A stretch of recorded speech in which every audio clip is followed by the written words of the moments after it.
2015 SEA Games, they were not paying attention when we were coming in the dark. So we ran past the U-turn point by about maybe 50 to 100 meters. They were shouting, calling us back. So we all turned around, and basically if you were in last place, you became first. When we turned around, I saw that Ashley Liu was in first place when he presumably was at the back or close to the back. So Ashley said I waited for the order to be the same before I continue my race. Okay, and I declared that he was lying. He told me to call an defamation, and he said that, to me, the order means that I'm not first, I'm not last. So when the Cambodian guy overtook me, the order to me is resumed already because I was in the middle of the pack. They warned me before I even challenged it. If you look at the list of people who have shared this story, some of them are people of prominence. Are very prominent people. I mean, Lee Hsien Loong has also spoke about it at the National Day rally. Hey guys, welcome to the Are We OK podcast, where we talk about public policy, politics, and a lot of other interesting issues in ways that are relatable to you, the person on the street. Today is a special episode because we have a very special guest all the way from down south, not Australia, but from our neighbours, friendly neighbours in Singapore. None other than the Singapore national record holder for marathon and a few other long distance events, Mr. Soh Rui Yong. Thank you for having me. Welcome to Malaysia and KL. I understand from our conversations earlier today and yesterday that you've been to Malaysia before for competitions, but this is the first time that you're actually staying in downtown KL, and enjoying the sights and sounds. Yes, I think the one and only time I came to KL prior was for the 2017 SEA Games, which was hosted by Kuala Lumpur, but the marathon was actually in Putrajaya. So yes. I was running on the streets for a long time, but it wasn't in KL, it was in Putrajaya. Nice course. I must say that I think until today, that was the best experience at the SEA Games I've had. The Malaysian crowds were fantastic. I think the course was fantastic.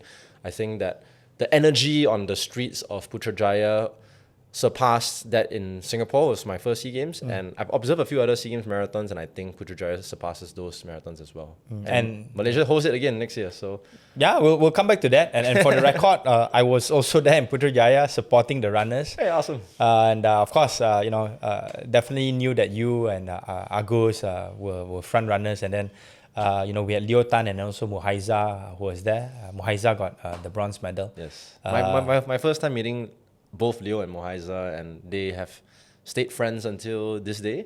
So I'm looking forward to catching up with Muhaiza and Leo over the next couple of days in Malaysia, if we have the chance to see them. Sure. Awesome. I think you'll probably see Muhaiza maybe later today. Yes. I just texted Leo, he's in Johor. We'll find another time, maybe we can go for a run in Johor, right?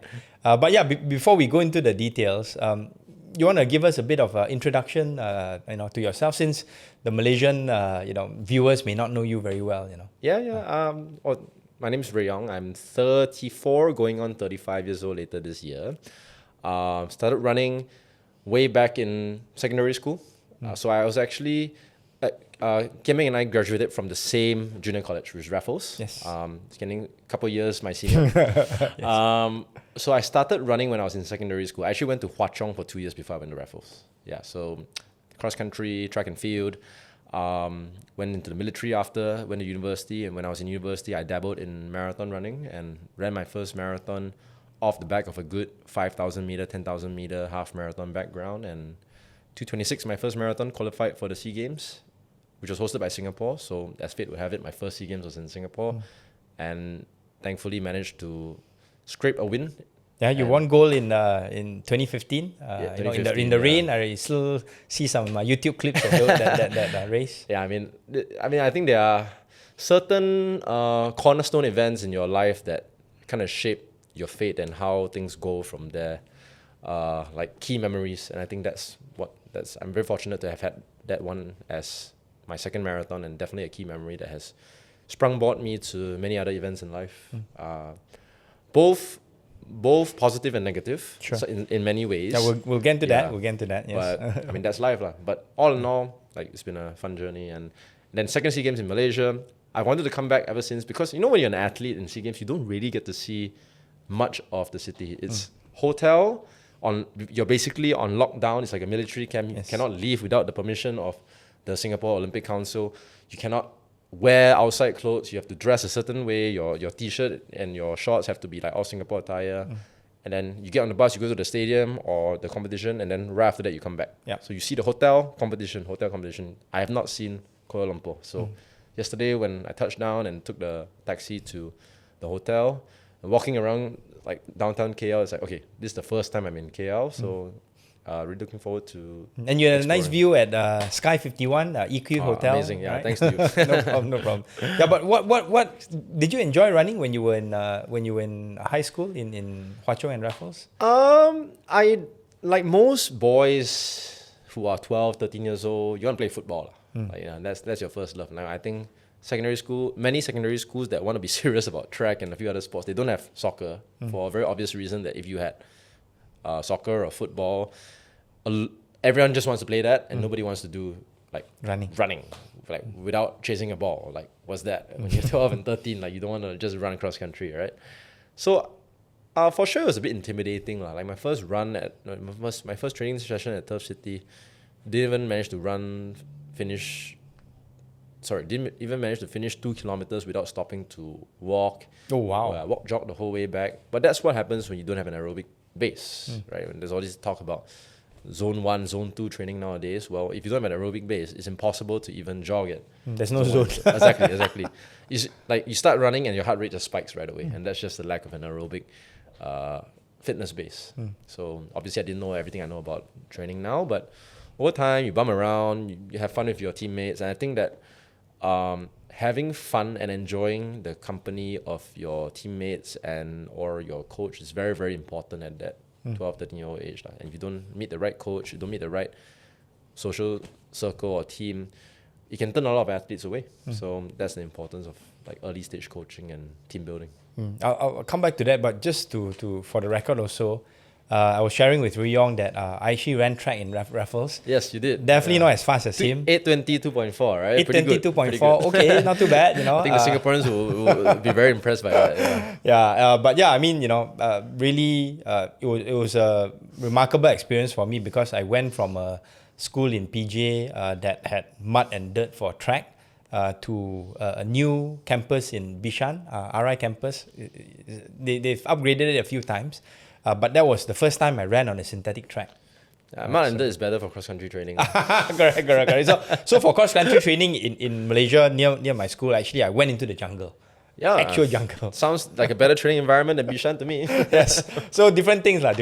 But did you ever think that you would end up representing Singapore for the SEA Games when you started running, even competitively in Hwa Chong and then RI? I would say no. I think you grow up hearing about the SEA Games, but you see, when you're 12, 13 years old, it just seems so far away. And like you're not fully developed. The times that you're hearing about, like 14 minutes for 5K or whatever it might be, even 15 minutes sounds undoable. 16 minutes sounds damn good. Like A division champion runs 16, so you don't even sure whether you can do that one day. So never mind 14 or 15 minutes or whatever they're running at the SEA Games level. I mean, when I was in secondary 1, that was 2004, the champions from SEA Games around the area were your Eduardo Buenavista of the Philippines, who is a 13:58 5,000 meter runner, and Buntong Sirisong from Thailand, who for a long time held the 5,000 meter, 10,000 meter records for Thailand. And he's also like 14, 15 or whatever. So these are the standards that you grew up like hearing about, and it's just like, it feels so far away. Yes, it's Southeast Asia, but Buntong and Eduardo, they don't really look like me. So, and as superficial as that sounds, it really helps to have role models to look up to that you can relate to. And how do you relate to someone? The more like you they are, the more relatable they are, which is exactly why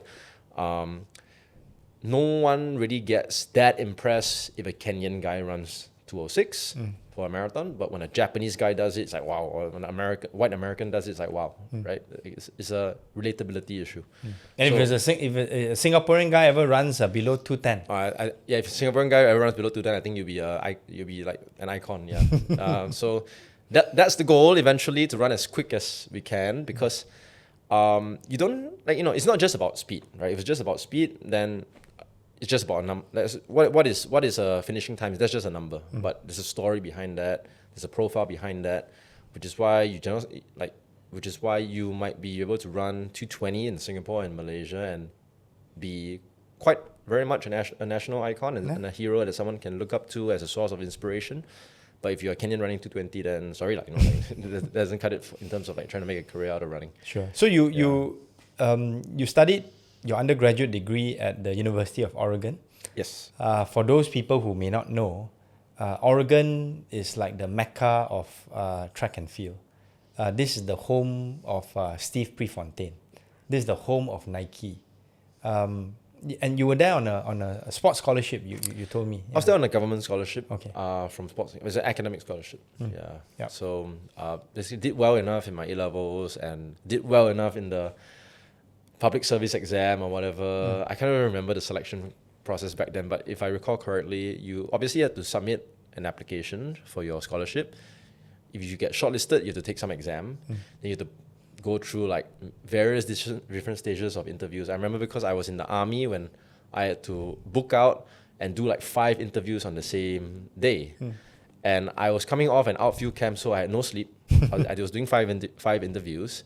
And I will never forget this, but the CEO of Sports Singapore, or back then known as the Singapore Sports Council back then, Jin Teck, he was the final stage of my interview. And I think he must have picked up that something was wrong about me that day, because I was called back for a second interview, which never ever happens. And the second interview was quite low-key at a Starbucks near Plaza Singapura. I still remember this. But I remember asking the staff, why am I being called back for a second interview? Is it I didn't do well in my first one? And he reserved comment, so which tells you, I think that Jin Teck may have picked up that something was wrong about me.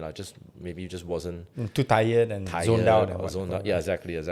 Basically didn't match what he saw on paper about myself. So he gave me a second chance, and I think the second interview must have gone well, because then I was offered a scholarship from the Singapore Sports Council. I actually went to the National University of Singapore for my first year of studying business. Applied for an exchange program to Oregon, because I never really grew up in an environment where overseas universities was something that was a realistic option to go for. I think and so much about where you end up for university is very dependent and shaped by your own circumstances. Yeah, own circumstances, family, your social circle, all that kind of stuff. For me, it was never really that much of a thing. But eventually I went on exchange to Oregon. I was just planning to go there for 6 months to learn about running, to learn about training, to experience a new life in terms of what university was like there. And very quickly over there, I realized that if I wanted to pursue my dream of representing Singapore at the SEA Games and potentially winning a medal for my country, then I needed to uproot and immerse myself in an environment that was more conducive for training. And did the scholarship allow you to do that? I had to apply for a change from a local to an overseas scholarship, but I was prepared to find a way to make it work, even if worst case scenario, they wouldn't add the overseas allowance or whatever on top of my local scholarship. I was prepared to. I told them, I said, we are Sports Singapore. This is Sports Singapore scholarship.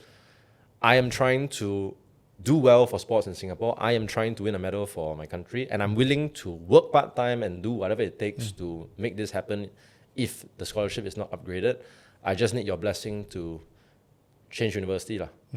And honestly, by that point, I only studied 1 year, so if I had to pay back the money, then it wouldn't have been the end of the world. Yeah. So thankfully, the new CEO, by then it was Mr. Lim Teck Yin. He had joined from the Singapore Army as a Brigadier General into Sports Singapore.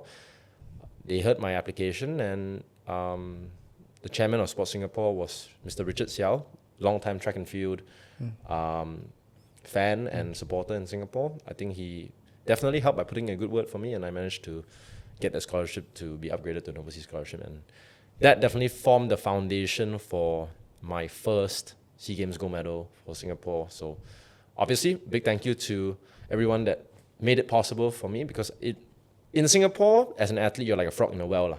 You don't know what you don't know until you see the light. The Plato's allergy of the cave. Yes. I almost said Homer's allergy of the cave. Getting my names confused, but Plato's allergy of the cave.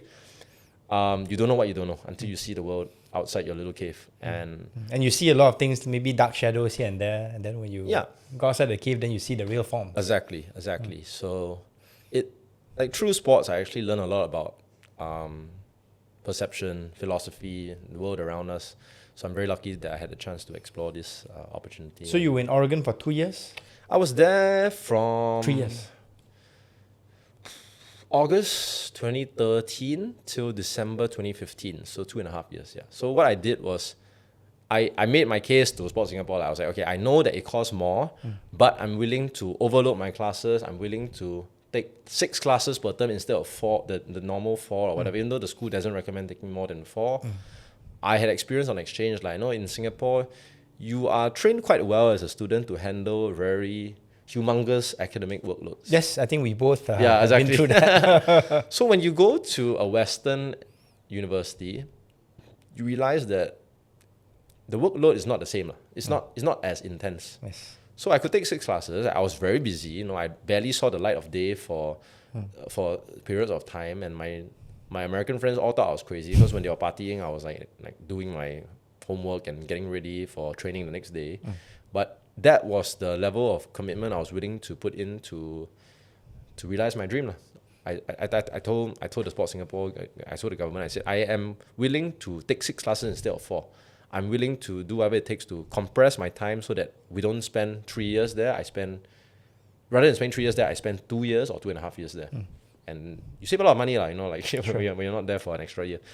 And yeah, they allowed it. And so I overloaded and managed to finish my degree in 1 plus 2.5, so 3.5 years. And also training for... While training for the SEA Games. But I did take like 1 term off from school leading into the SEA Games so that I could focus on training for like 3 months or something like that.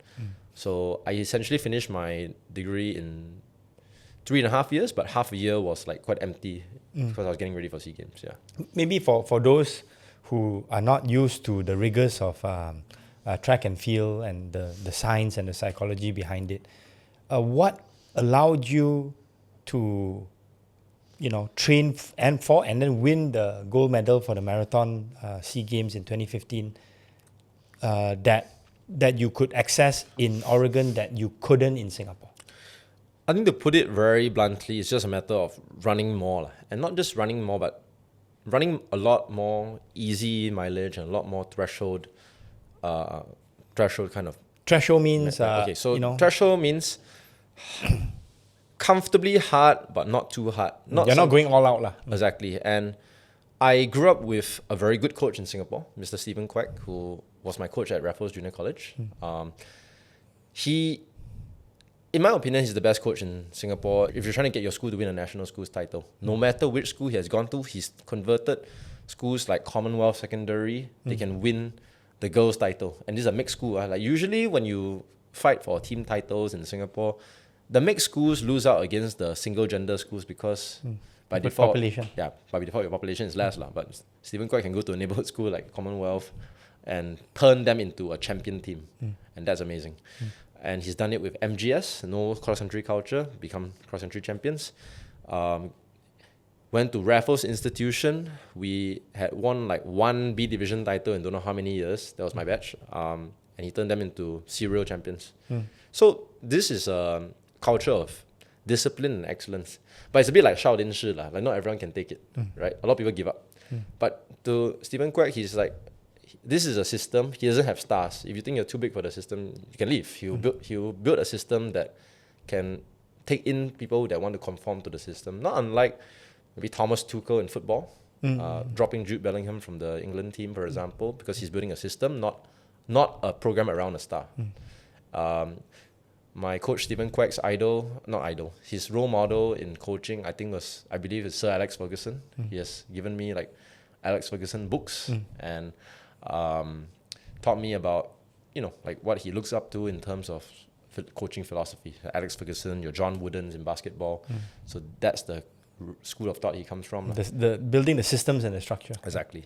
But that being said, Stephen Quek, as a coach, you sometimes can only learn as much as the athletes and the circumstances around you allow you. Like he doesn't have access to, let's say, 2-hour, 10-minute marathon level talent to coach. Yep. He doesn't have access to Olympic level. SEA Games level also don't have.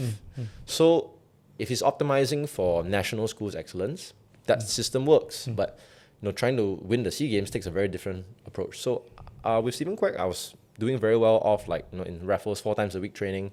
2 days would be pretty hard interval training, and 1 easy run and 1 long run. Long run is also quite hard. But when you're only training 4 times a week, you cannot, there's no such thing as an 80-20 rule, right? If you go 80-20 4 times a week, then you're barely training.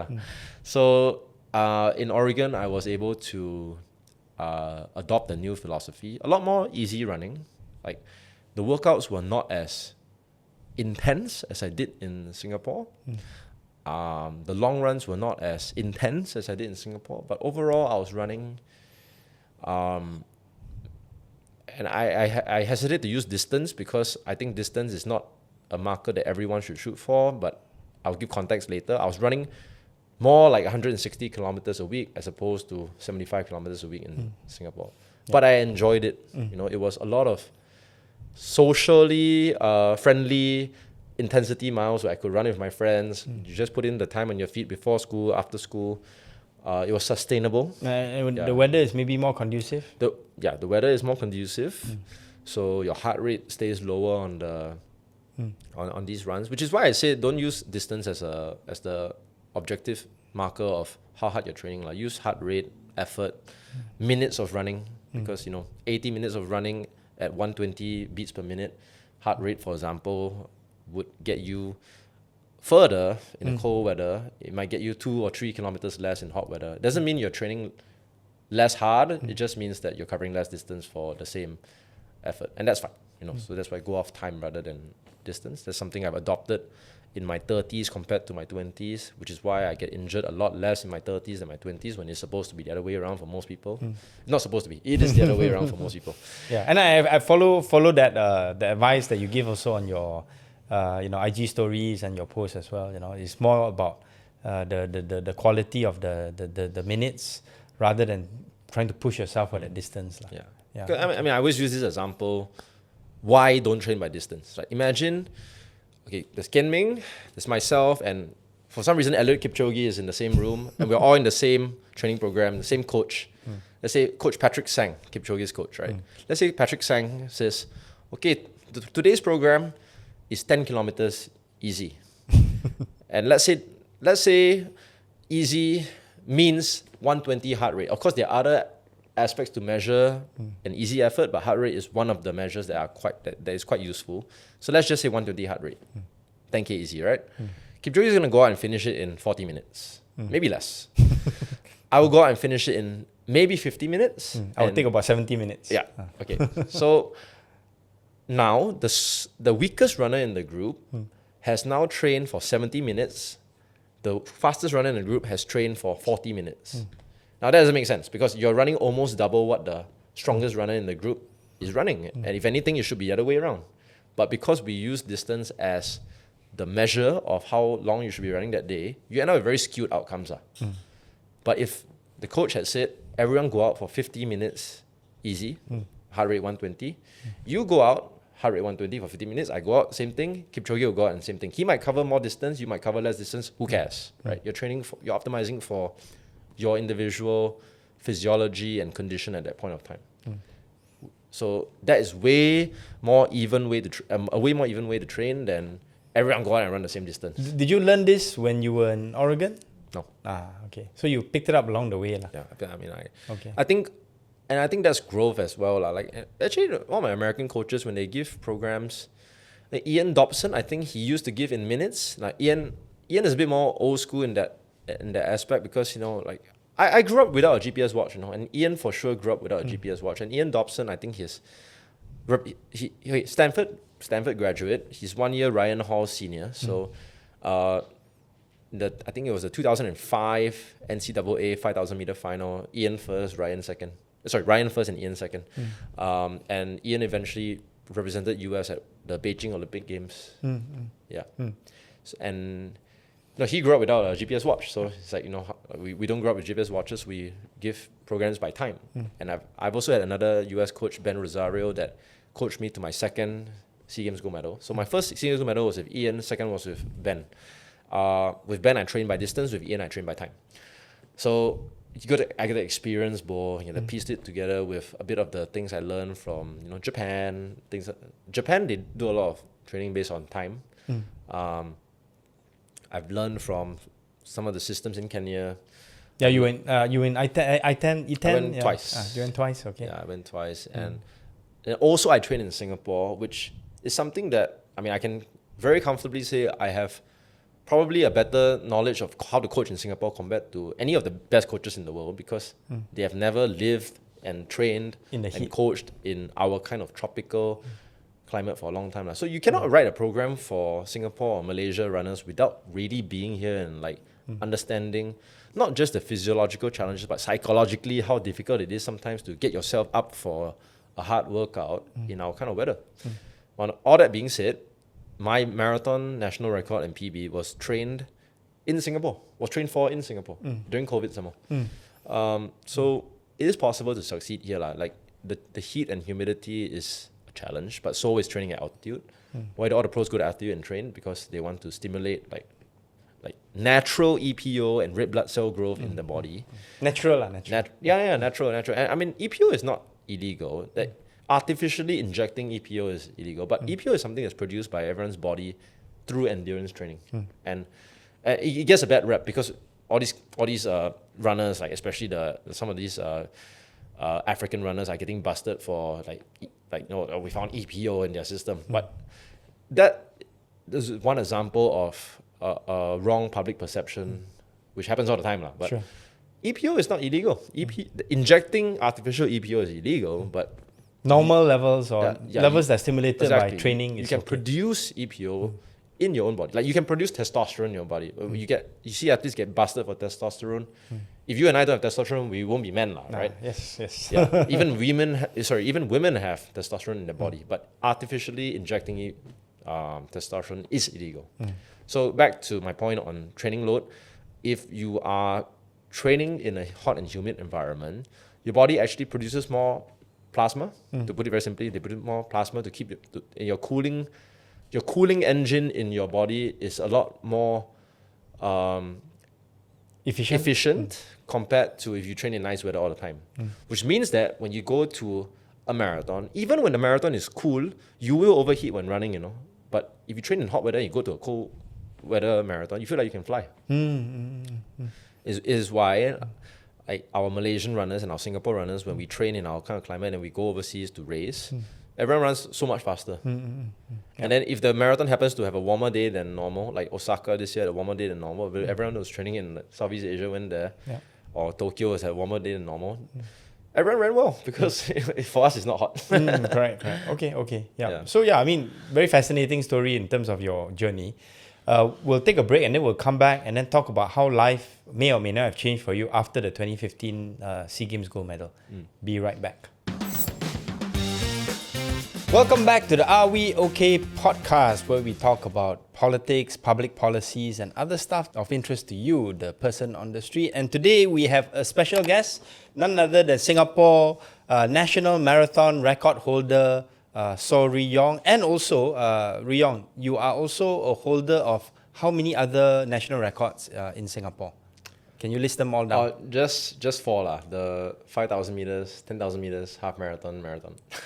Okay. Any plans to go into like 50K or 100K anytime soon? You know what? This is very interesting. So my friend Benjamin Khoo, he has managed to get our athletic association to sanction a 100K national record being set later in the year. So he's going to go and try and go after the 100K record. Wow. I'm not sure if he wants me saying that on the podcast, but I think record attempts should be publicized for the good of the sport. So Ben, too bad. All the best to Ben. Yeah, Ben. I think this event is made for Ben. Like he's one person that can really take a lot of punishment. Ironman record holder, by the way. So and also a reflection. He and I were actually same batch. Yeah, we were actually same batch. Ben didn't do endurance sports when he was a refugee. He was in uniform groups. So back in school, in any boys' school, as people would know, the sports guys tend to be the jocks that look down on the uniform groups who are the dweebs and the nerds, and Ben was in uniform groups. But now he has the last laugh. He's one of the best endurance athletes in Singapore, and he can do stuff that I would never be able to do, like Ironman. Like I wouldn't put myself through that level of punishment. Sure. So I think Ben is going to set a very, very strong 100K record. And maybe in a few years' time, I'll try and go after it. But for now, I'm very happy with my level of training that I'm trying to do for 5. I haven't really mastered the 5K, 10K, half marathon yet. I think I can still get a little bit better across all these different distances. And 100K will be in the future. We'll come back to that. Ben, if you ever want to be interviewed on a Malaysian podcast, you know where to come to. Oh, Ben will be a fantastic guest. I highly recommend. So, going back to your SEA Games gold medal, the first one in 2015, how did that change how you looked at yourself, and also how the system in Singapore looked at you? Well, definitely that was a watershed moment for my own career, because people I think there are a few things that you can do in Singapore if you really want to build a career in sports lah. And it's very, very, very difficult to build a career in sports. There are many medalists across various different sports in Singapore that are losing money to do sports. So you either come from rich families, like a lot of the swimmers, they come from families that can support their training, because you don't make money from swimming. Unless you are Joseph Schooling kind of level to make serious money from swimming, most of these swimmers can go through their whole career without getting any sort of like very strong endorsements or from brands or whatever. I mean, you see, it's not about medals. It's about marketability. It's about eyeballs. It's about viewership. So you can be a swimmer that wins medals, but you're not very relatable because, let's face it, the mainstream public doesn't really swim. If you want to be marketable as a swimmer, you need to win, but you also need to be, charismatic, good looking, relatable. Or if you win an Olympic gold medal, something that's not been done by a Singaporean ever before, or a Malaysian, then you're Joseph Schooling. And then that's when you can be quite marketable in that. Sure. You need to find a cornerstone to build your career. Is it the Kwan family, the sisters, swimmers? You talking Kwa family, yes, Kwa family. Yeah, but I don't think the Kwa family, obviously happy to be corrected if wrong, they all come from a very affluent family, so the family is paying money for them to swim. Sure. Yeah, got it. Yeah. And there's nothing wrong with that. We all benefit from the society we are around, and we are all coming from a relatively privileged life to even be here on a podcast, to be able to do sports, to be safe, to have an option to do sports or do a career. There are many parts of the world where people are living in fear of their own lives or their own livelihood. So even sports is a luxury. So yes, grab whatever opportunity you can any help you can get with two hands and make the best of your own situation. And did the endorsements come rolling in after 2015? Some did. I would say that it wasn't just the fact that I won a gold medal, but I had won a gold medal in perhaps one of the most coveted events. It's the marathon, right? So Singapore Marathon, 50,000 people participate in that event every year. People know what the marathon is. I think endurance running is not the most viewed sport in the world, but it's quite respected. And growing in popularity as well. Yeah, but this is 2015 before the running boom, right? This whole running boom only happened after COVID. So I would say winning a marathon gold medal, if I won that marathon gold medal now, it'll be even bigger impact. Yeah, so I'll try again. I'm sure you will. Yeah, I'll try again. But for context, if I remember correctly, you were not the first Singaporean to win a SEA Games marathon gold medal. I was close. I was a year and a half too late because a guy who was 3 years my senior, Mok Yin, he was the first ever Singaporean to win the marathon gold medal in 2013. And I think a lot of people forget this, and that's how fast people can forget in sports. I remember Mok. I mean, he's if I'm not mistaken, also Reflexion. Yeah. Yes. So 3 years my senior. I met him when I was doing workouts with the Raffles cross country team. I was in secondary 3, Mok was in JC2. He was coached by Stephen Quek. I was coached by Stephen Lim, who is Stephen Quek's protege. But the RI boys and the RJ boys would sometimes converge for combined training sessions. And it's good. Then the top Sec 3, Sec 4 boys can train with the J1, J2 boys. Then you have a bigger group rather than individuals just doing your own thing. So yeah, Mok and I, we did workouts on that Bichan RJ track for 1 year. 1 year. And remember what I said about Stephen Quek being quite a hard coach and not afraid to sack stars. Yeah, Mok got sacked lah after J2 when he was in medical school and came back. I think that Mok was always interested in building a brand in running, which meant that he would actively seek out endorsements. He would he's quite big on he's quite active on social media. And these are not, by the way, I don't think any of this is wrong. I think it's actually quite important to know how to do a lot of all these things if you want to succeed as a career in sports. But Stephen Quek being the Sir Alex Ferguson of Singapore distance running, you remember how Alex Ferguson got rid of David Beckham, sold him to Real Madrid because he's getting a little bit too big for the system? That's what happened to Mok. So I got to see that happen up close. It was a lesson for myself and everyone else on the team that even someone like Mok he's also expendable, not to compromise the system or whatever you want to call it. But Mok did go on to have success. He won the triathlon gold medal in 2009, I believe. Yeah, and that was when I saw the degree of how hard Mok can push his body. He fainted in 2009. Like he doesn't remember the last part of the race because this is a guy that can push his body to utter exhaustion. His pain threshold is, if my pain threshold is here, his pain threshold is here. Okay. Yeah, I've never run myself. I've never fainted while competing. I always run within a pretty controlled zone. Like if I cannot do it, means cannot do it. That's fine. I won't die to win a race. Mok would die to win a race. Okay. So I would say that I don't necessarily think Mok was the most talented athlete out there, but he was very hardworking and he can take a lot of pain. And that's how he won his triathlon gold medal in 2009. He fainted after the race, woke up in the hospital. He was very sad. He thought he woke up in an ambulance or hospital, one of the two, and it was very sad. He thought that he didn't finish the race. Okay. Then they told him that he won. And he just didn't remember. Yeah, doesn't remember. Wow, okay. Amazing. Yes. Like, be able to push your body to the kind of extremes is quite amazing. Yeah. We'll get back to this, but you see, the downside of an approach like that is Mok actually peaked very early in life and ended his career.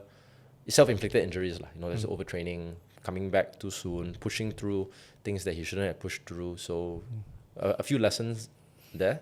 Like, I think he was done by 26. His last PB was maybe around 26, 27 years old, and just nothing after that. I think he's trying to come back to do some half marathons, shorter runs these run days. for fun, correct, but he will never be, I don't think he'll ever be a competitive runner again. Yes. His knee was giving him a lot of issues. I think his shins. Especially back in the day, I knew him up close. He was never a religious person. He tell you God don't exist, that kind of stuff. But I think this whole traumatic process of, I think he was always like injury to injury. I think he was like chronically depressed at one point. He eventually went to church, perhaps out of desperation and to find a solution for his troublesome injuries. His knee, I think his knee or his shin or what, maybe both.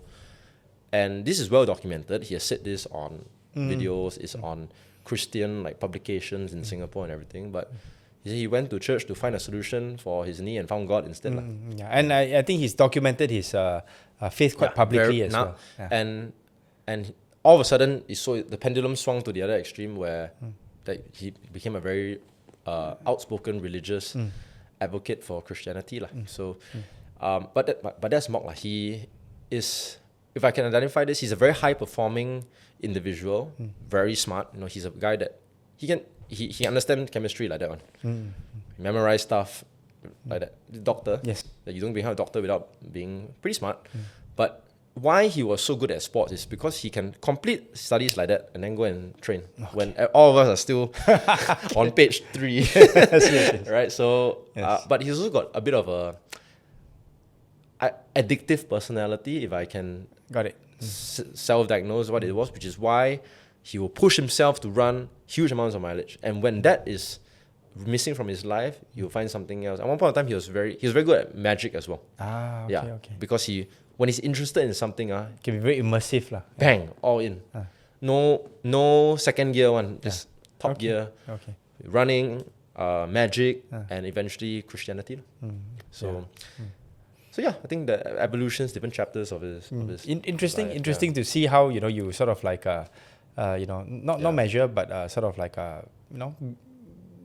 have taken a somewhat different pathway lah. And you're still running competitively when you are in your mid 30s, which is very impressive. I will say this, this podcast, there are going to be a lot of stuff that I haven't really said on other podcasts because you're asking the right questions. So Mok and I were actually pretty good friends back in the day, like because we trained together, same coach, and we stayed pretty good. I always looked up to him as a bit of a big brother figure lah. And that relationship was good until I became good enough to challenge him. And then I could see the other side of Mok. And by the way, I think it's very, very common that no one enjoys being challenged when you're at the top. Now it can seem very petty from outside lah, because what is being the top of Singapore distance running? Is a bloody small island. No one cares lah, right? But when you are winning the Singapore Marathon every year, when you're celebrated as the greatest thing since sliced bread in our little community, you are the champion, you're the legend, everyone looks up to you, and suddenly this guy who is younger than you comes... This upstart comes fast and furious, starts beating you. I think it can be a stressful situation or challenging situation or a disorienting situation to be in, because you're like, oh my God. And it's not just the respect that you necessarily feel is being diverted from you to the other person. It's potentially team selection. It's potentially sponsorship money, even though I think there should be enough sponsorship money to go around. If anything, having two guys fight and there's a drama, it builds the viewership, it builds the pie, and then sponsorship from here becomes here. But that's the altruistic way of looking at it. Michael Jordan needs Magic Johnson, that kind of stuff. Exactly. Right? Yeah. But I think Singaporeans by and large are quite selfish.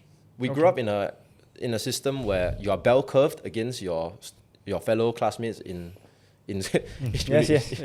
Especially in a place where we studied. exactly. So when that happens, people don't share lah, right? If my barometer for success is that I need to do better than everyone else, then by game theory, why should I help someone else? Because game theory means I help you, you help me, we both do better. Our payoff is 10 instead of 7, for example. Well, that's the prisoner's dilemma. Yes. Prisoner's dilemma, exactly. But if I'm going to help you and I have no guarantee that you help me, or maybe you help me but you give me better, you sabotage, you give wrong information, then your payoff become 10, my payoff become 4, then what's the point? Why would I help? But that's, you trace back, that's the environment that we've built in Singapore. And I could sense, even though I didn't know, I don't know Mok, I didn't know the both of you then, I could sense some things were developing, and of course in 2017 both of you ran in the SEA Games Marathon, and I saw the both of you in Malaysia. Exactly. I'll get to that, but I would say 2014 went for the World Half Marathon Championships in Denmark. I beat him. From there I could see the relationship start to change. And then 2014 was my big breakout year. It felt like every race I did was a PB. It was the combination of having finally adjusted to the higher mileage in Oregon, built a stronger aerobic base, 5,000 meters, PB, half marathon when I beat Mok, PB, big PB some more. Half marathon, start of the year 69, world champ 68, middle of the year 67, high. 68 again, later part of the year 67 high, and end of the year I ran the marathon debut 2:26:01, and it was big news back in Singapore because if you don't run a marathon, the mainstream public just doesn't know that you exist as a distance runner. Nobody understands 5K, nobody understands 10K, nobody understands half marathon. But when you suddenly run a 2:26 marathon, and by the way that was faster than Mok's PB, and he was the king at that point of time, it was finally seen as I had arrived on the scene and said, who's this young kid coming out from nowhere? So I think when I put myself in Mok's shoes from that perspective, it was a very challenging year because he was consistently injured that year. He wasn't able to perform at his best. And then there's this guy who comes on and basically sweeps. It's like, it feels like you've gone from here, you're dropping and someone else is coming to the top. And in my opinion, he could have handled it better, but I cannot necessarily say that his reaction was unexpected. Okay. Yeah. Okay. And could have been worse, could have been better. But at the point of time, like you said, I think people could sense a bit of tension. And to me, the tension became very evident in 2014 when I was going after the 10,000 meter national record that stood for 41 years by Mr. PC Supaya. Right? I'll get to that. But the reason why some of these records stand a long time is the officiating wasn't always the best back in the day, right? Yeah. There have been quite... Supaya's personal best was like 30... He's run a 31... It was 31.19, the national record for a long time. And the second best time he had run was like 31.59 in the Olympics in Munich. So he had a 31.59, but he also had a 31.19 in the Philippines. Okay. And there's no video of the race. There's only the official result. But there were people there on the scene that suggested that it was so messy because he was getting lapped a couple of times that he may have stopped the lap early. And therefore the time was so much faster than what was expected. Right? And if you look at how it adds up against his other times, it makes sense.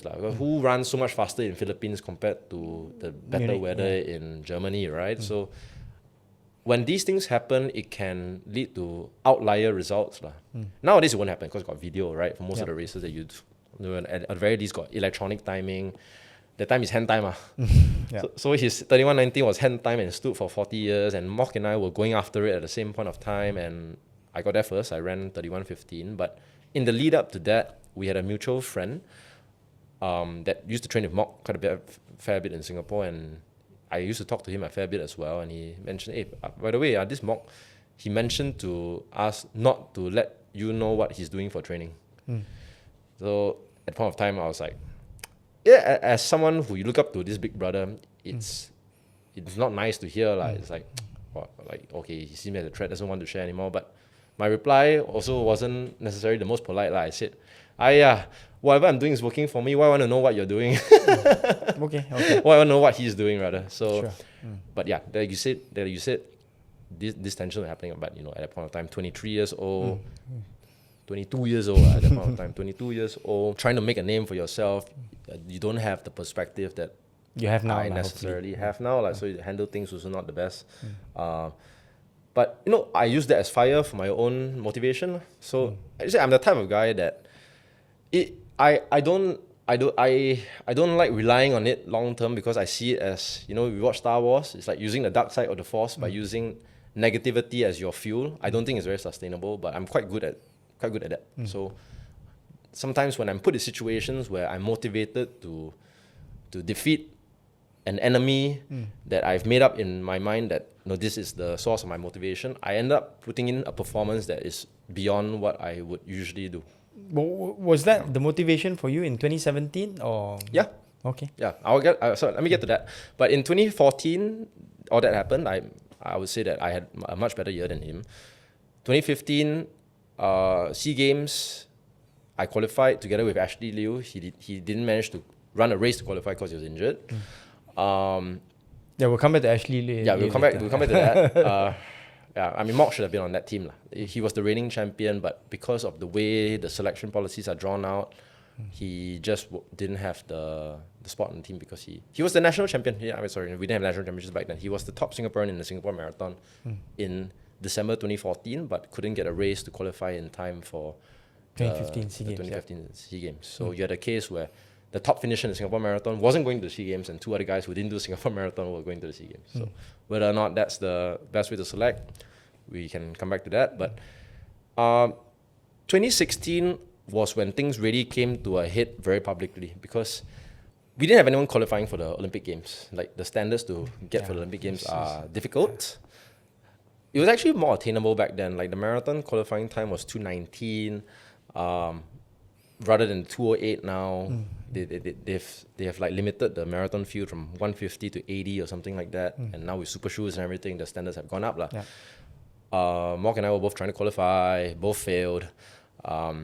And Singapore Athletics had this thing called the wild card where they can use on basically anyone that they want. Yeah, usually it would be like 100 meters. Usually 100 meters. Yeah. And the thing is that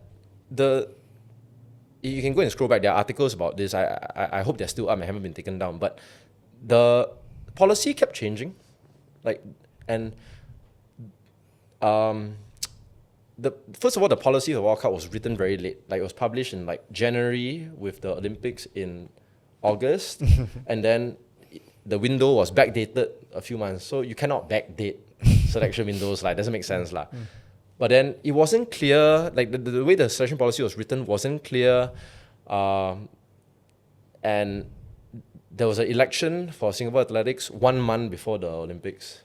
So what happened? The new team came in and changed the criteria completely. Yeah, so that's politics in sports for you lah. Sure. But so two of us took very different positions on it. I went first, so this is why going first sometimes puts you at a disadvantage. I basically went out and it was a press conference and I said, this is why the selection criteria doesn't make sense.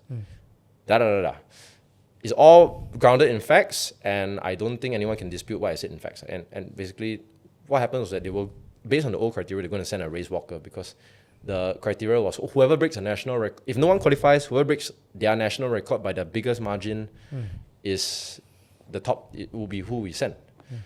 Well, I said that's not an objective way to select because there are some events that we have kept records for 60 years. There's some events we kept records for 5 years. For example, race walk is a new event. So of course, when you improve on that, like it'll be a big jump. Yeah. I said the guy can walk to the supermarket and set a record. 100-meter guy or a marathon guy has been trying to break a record that's been there for 60 years or whatever. So that was my position.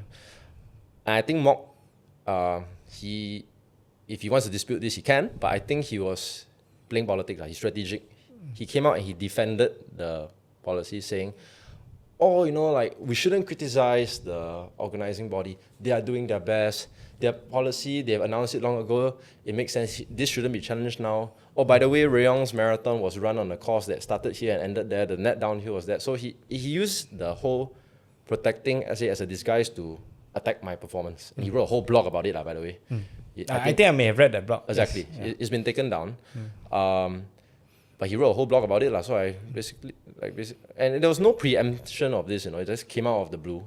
So to me, I saw it as a declaration of war. I said, okay, I know beneath the surface, you've tried to maintain a professional front, but you felt threatened by me. Now you have made it public. That gives me, I don't need to go back anymore. We can go to war. Okay. And that was my approach back then. Duke it out lah. I said, okay, next year SEA Games, right? You wait, I'm coming for you. That was my attitude. And in the lead up to SEA Games, by that point, I kind of know that Mok cannot take pressure because in the past, we used to train together, and he will acknowledge this, that when he set the 5,000 meter record, I was one of his training partners, and we were trying to set a national record at the Singapore Sports School. It was a special time trial that was organized by Singapore Athletics. Broke a ton of rules, by the way. The officials don't necessarily know the rules, so they were allowing me and another pacemaker to alternate laps to pace him to the national record. And if he had set the record would have stood, by the way. He didn't manage to do it, but in the lead up, I was like, we should get some fans out there for the cheer you guys on. Cheer on, rather than a quiet freaking stadium in Woodlands, right? Nearer to Singapore, nearer to Malaysia than Singapore, Woodlands. So I said, I didn't tell him what I was going to do. I just put on social media. I said, okay, we are going for, national record attempt at Singapore Sports School. This is the time. Come by and support. Within 30 minutes, I remember, Mok sent me a very strongly worded message. Can you take down this post? We don't need the additional pressure, don't know what, And I was shocked, don't you want there to be an atmosphere for this?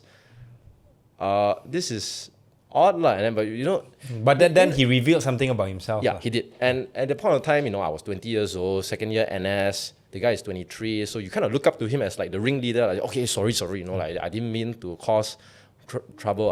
I'll take it down.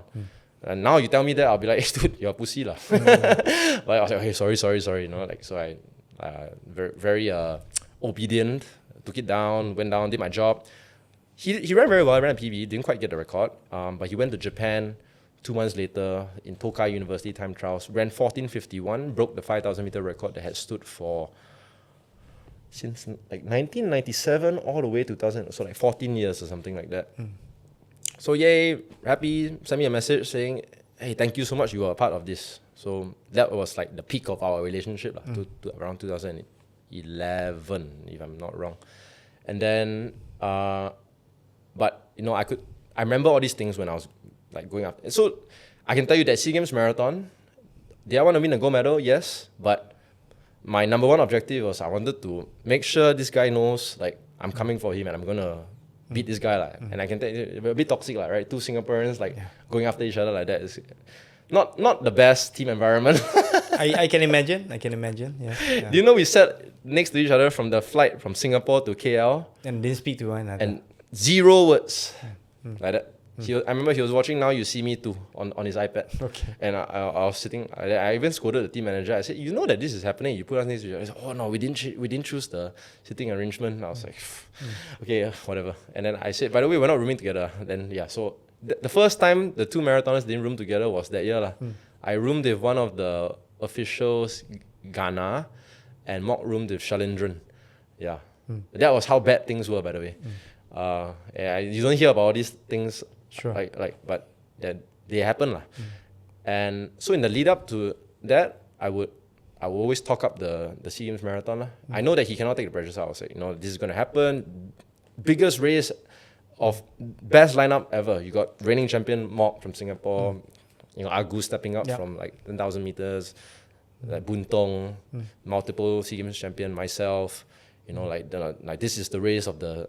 I think I marketed the hell out of it, race of the century or whatever. And by the time we got to the start line, I look at his body language. I know he had wilted already, Yeah, I remember he had some supporters there, but he trailed off very quickly. Yeah. Yeah.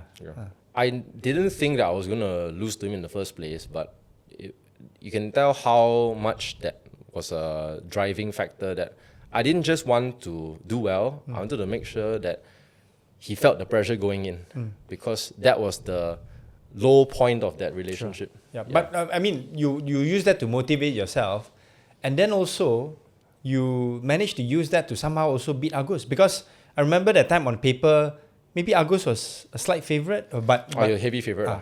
Heavy favourite. I mean, I think that most people would see my first win in Singapore as a bit of a fluke lah, because you know, when I was going in, 226 was my PB. Bernard Fiesta had run 224 for that season, but 218 as his national record. Buntong was also like multiple 5K, 10K champ. So, like, I think bronze would have been a good day, but gold was like unexpected. So when I did that, it was pretty good.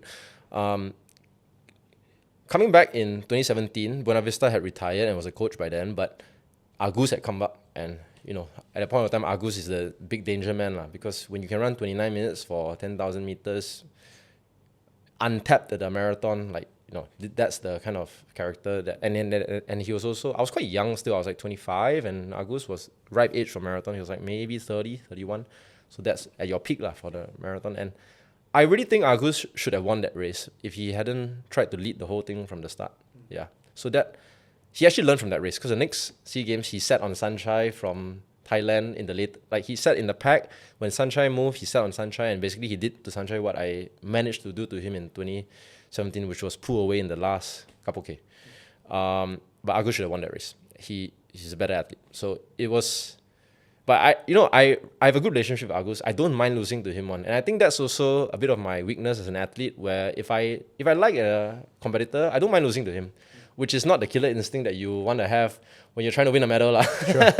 Yeah. So I can be a bit too friendly and nice for my own good. I can't imagine Jacob Ingebrigtsen saying, yeah, exactly. He's not gonna say that.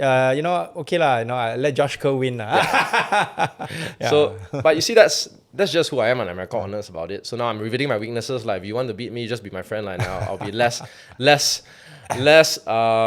fierce towards you. Okay, I'll come back to this transition thing when we talk about Sean, Go, and a few others later on, maybe towards. I mean, you can see Sean and Christian. When I overtook both of them at the SEA Games 10,000, I was like, "Hey guys, wake up! It's time to go," and they both did. And Christian actually was having a very miserable end to the race. But when I was, "Hey, come on, wake up!" and he probably saw his agent overtaking him, decided that wasn't it, and he blasted past me in the last 100 meters. Yeah, I saw the end, but you still finished ahead of Sean, right? If I'm not mistaken. It was Christian, myself, and then Sean, 6, 7, 8. Okay, okay, yeah. So would you say you thought 2017, we'll wrap up this part, 2017 SEA Games Marathon, you thought maybe, okay, I can't improve on this already, or? No. I never. I mean, like, I would say, having done that twice, I was quite content. And by that point, my relationship with SNOC wasn't the best as well. Like, okay, we'll come back to that after we take a break. So yes.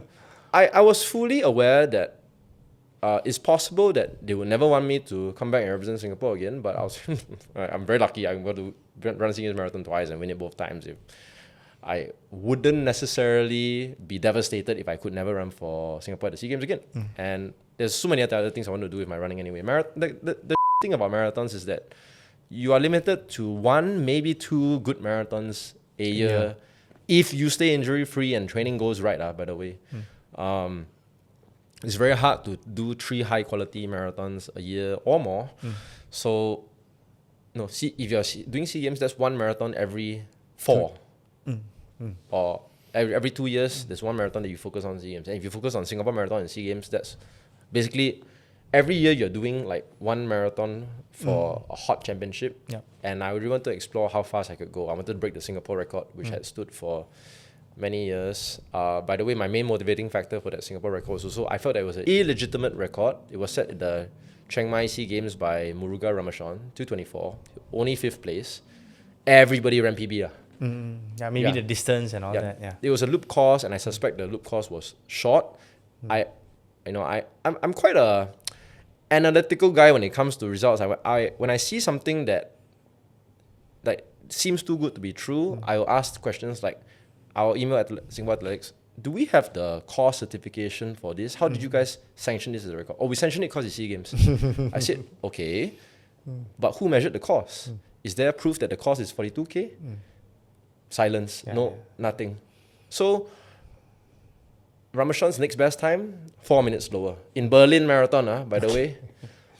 Next best time, 2:29, 2:28, London, Berlin Marathon. Very flat and also cold weather courses.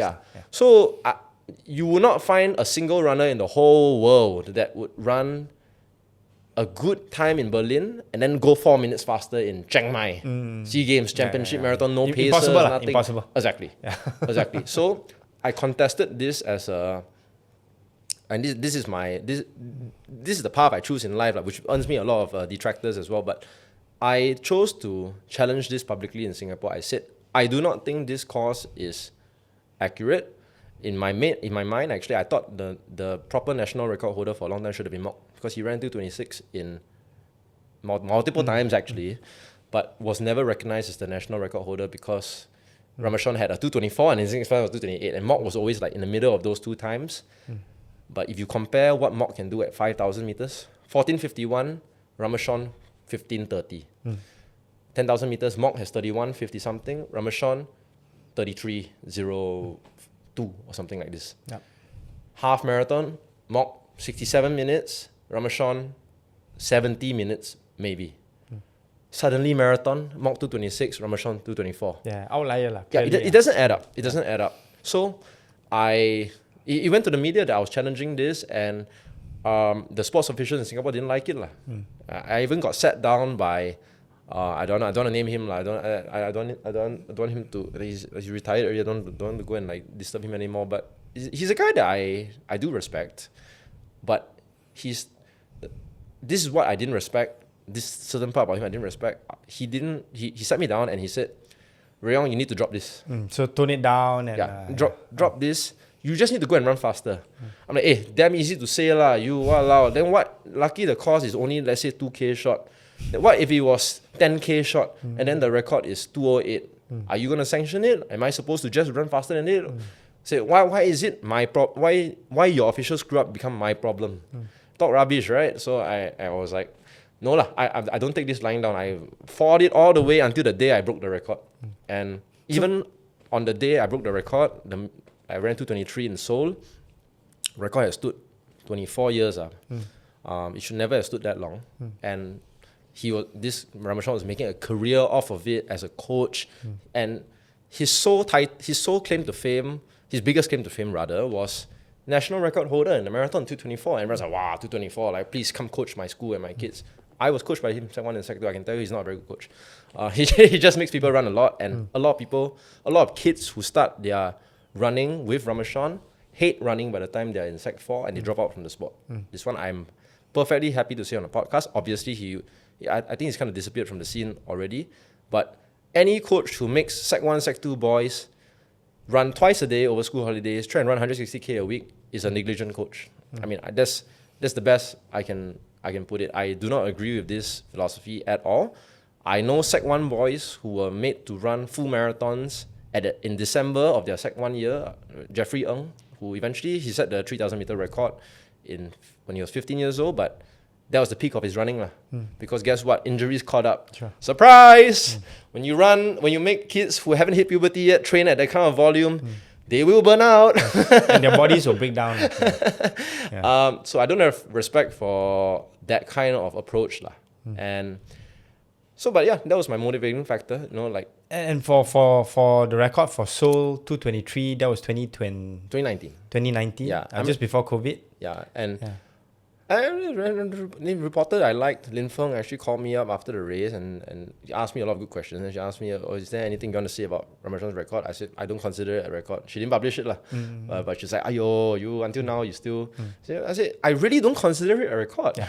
And I can perfectly understand why you say that. Because from a sports person perspective, you set a record when it's done under the right conditions. Yeah. But you see, in 1995, the due processes were not necessarily in place. And like I said, even modern day officials are capable of misunderstanding the rules and mistakenly ratifying performances. I can tell you that, that's the standard of officiating we have.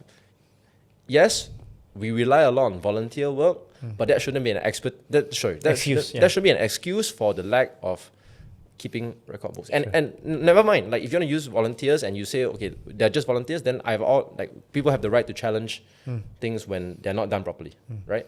So this 1995, I think it was not electronic time, first of all. Marathon without electronic time, hand time. Got it. Loop course. So if the course and if the loop is short by 400 meters and you run it 5 times, that's 2K. Yeah. So I will eat all my words on this if someone can produce the course map. Show me where they ran.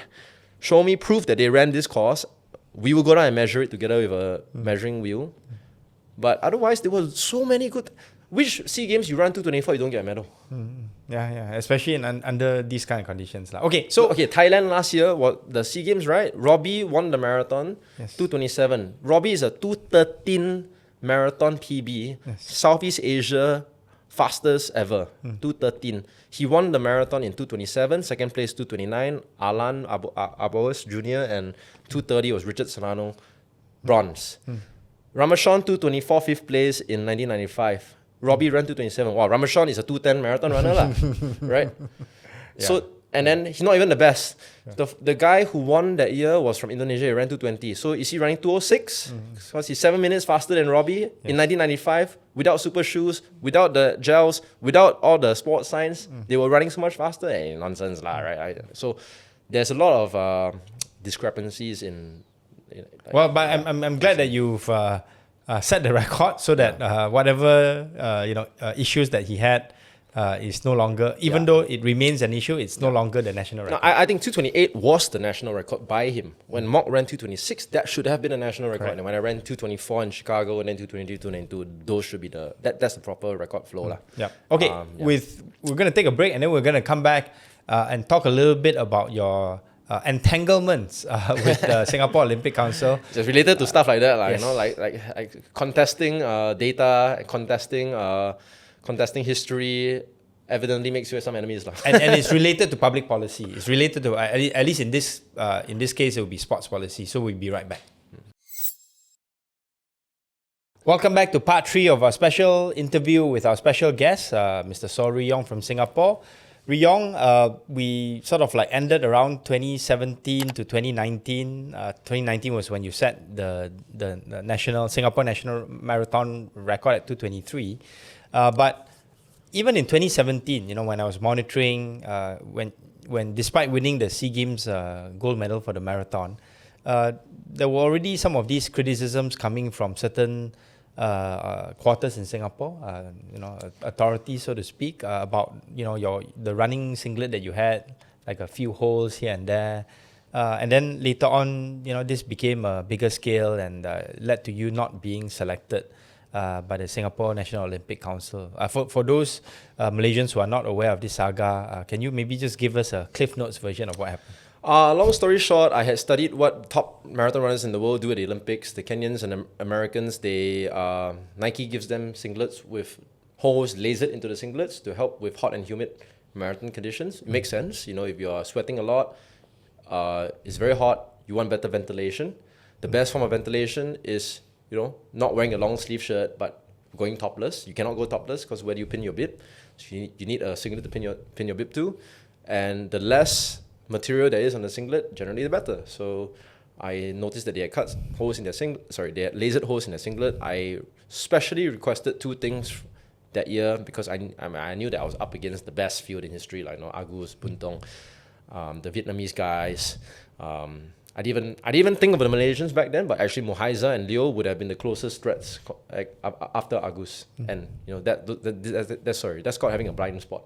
Yes. So there were all the threats that I had identified plus blind spots, and I knew that I needed every single form of preparation possible, every single form of legal advantage possible to put myself in a chance to defend. Because I went to 2017 actually in quite a precarious position as the defending champion. Because when I would say my first marathon, it wasn't like maybe a bit of I wouldn't really call it a fluke, but there were a lot of fortunate things that resulted in that gold medal outcome.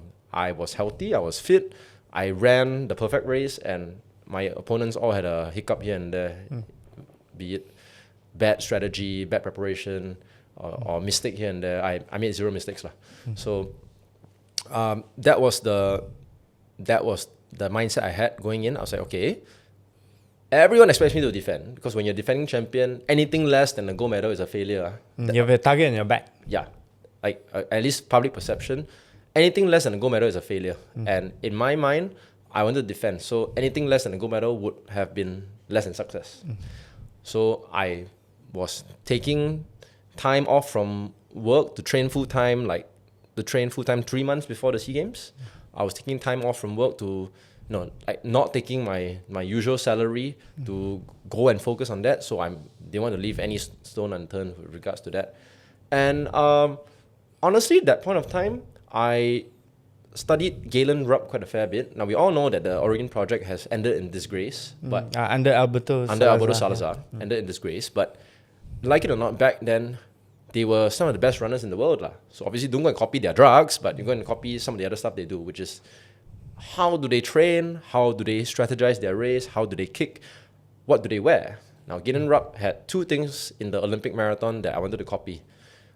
One, he wore a white singlet and a white cap. Why white? It protects you from the sun. It protects you from overheating. So his white cap, he would change every 5 kilometers. Like every 5K, there's a cap in ice waiting for him. Put it on with the ice, keeps cooling off your head. Yeah. White singlet with holes. Okay, so every 5K, you take not just the hydration bottle, but cap. By the way, all these things should be things that the Singapore sport scientists plan out or help support. But this is why either they're overworked or there's lack of expertise for marathon training or marathon competition or whatever. When I don't do all these things myself, there's nothing on. And I've gone to observe a few other SEA Games marathons, nothing. There's so much more that can be done, especially when science is so important at our level at the SEA Games.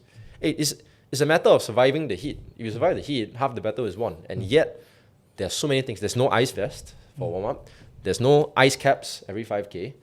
No, there's no support in terms of hydration.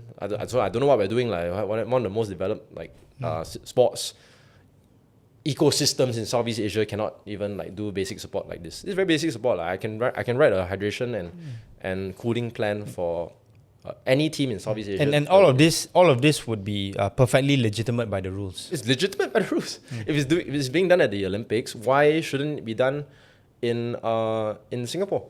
So back to 2017, the holes. Yeah, so back to 2017, the holes. I requested for a white singlet from our kit supplier, from Singapore Athletics, who had to request the kit from 2XU.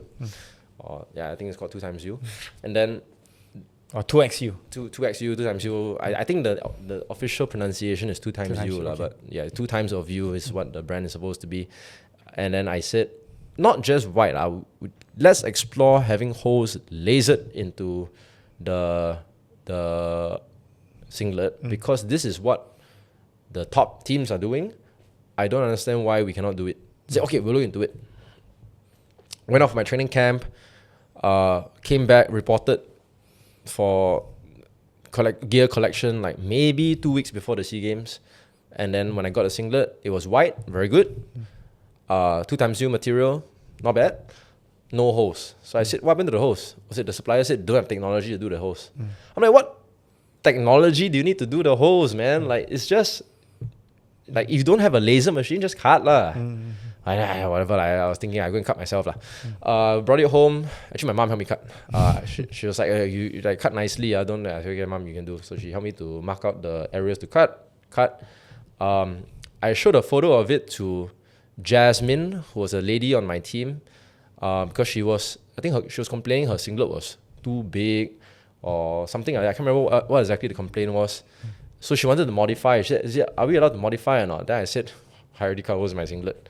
Now, telling her that actually led to a lot of trouble, because then she went to show a photo of my singlet to Singapore Athletics and say I had cut holes, whether or not this is allowed. And I remember telling her, I show you not for you to go and show the federation. I show you to show you what I did. And what you can do, maybe. What you can do. You basket, you get me in trouble. Oh, sorry.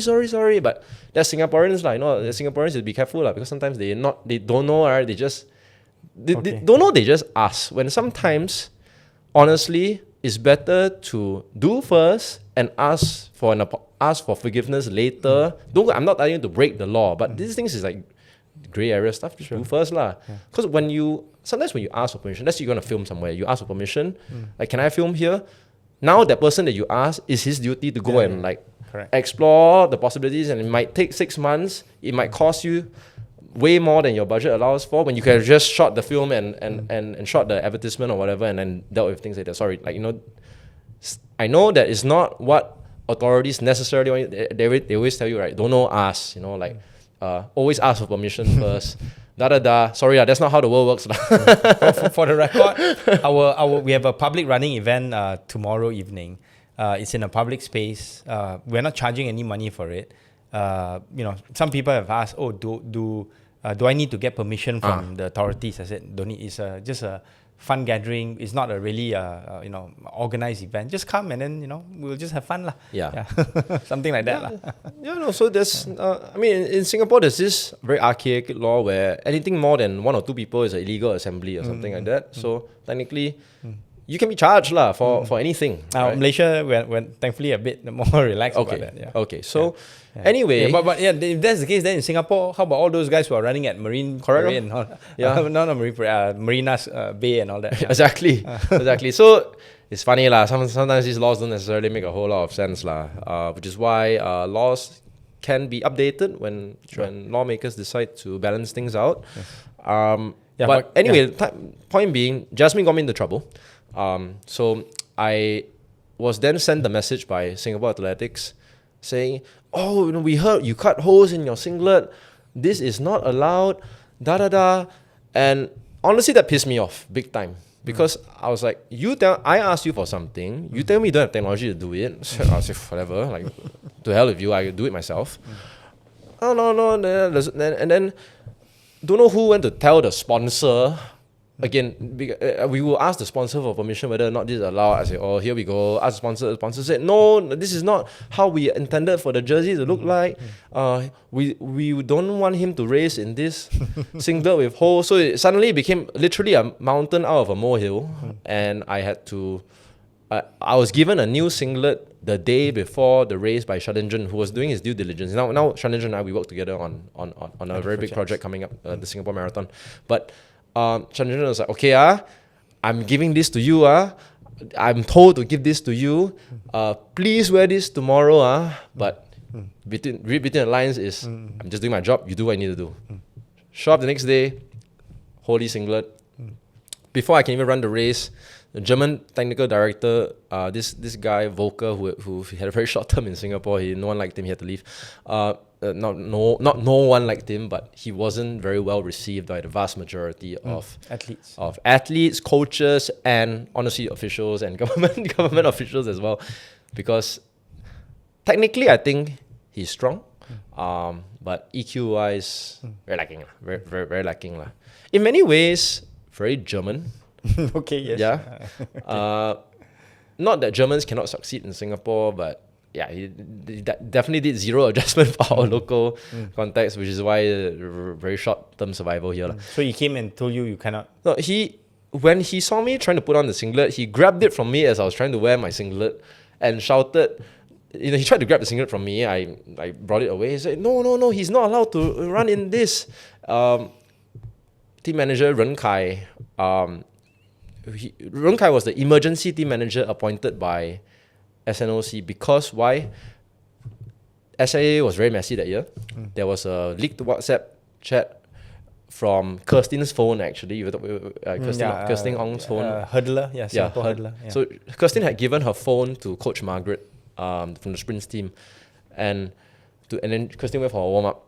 When Kirstin was warming up, I don't know why the phone not locked or whatever, messages came in. Kirstin was an intern with Singapore Athletics, so she was in this group chat, and Dr. Bala, the vice president of Singapore Athletics, and all this is in the news by the way, he had sent a message saying, "Gather evidence on Coach Margaret and Coach David Yeo to use against them. They are the president's favourites, so he will have nothing to say when they get caught."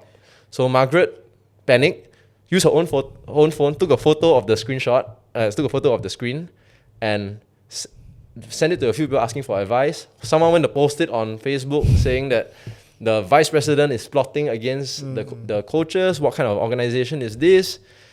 And it became a whole thing. So a whole community of investigation. In the meantime, the team manager is usually from Singapore Athletics, but SNOC said, we have no confidence that this federation will put up a competent team manager. We will send our own person. So that was Yip Ren Kai. Ren Kai is he was good at being a peacekeeper. So he pushed Volker aside, said, "Rui Yong, you go and warm up." So I went to warm up while this German fellow was shouting profanity, saying that Singaporeans, this is why y'all will never make it. All this is documented as well in the Independent. It was all in a report written by Ren Kai that somehow got leaked to the press. That was how messy things were back then. Started the race, but then I was in a trance by then, because when most people were folded. I can tell you, most Singaporeans were folded by that point. Clash with the Olympic Council. First of all, most Singaporeans won't dare to clash. They tell you to do what you just do. So what happened was that in the lead up, I've always documented my training. So I was training in A6 gear.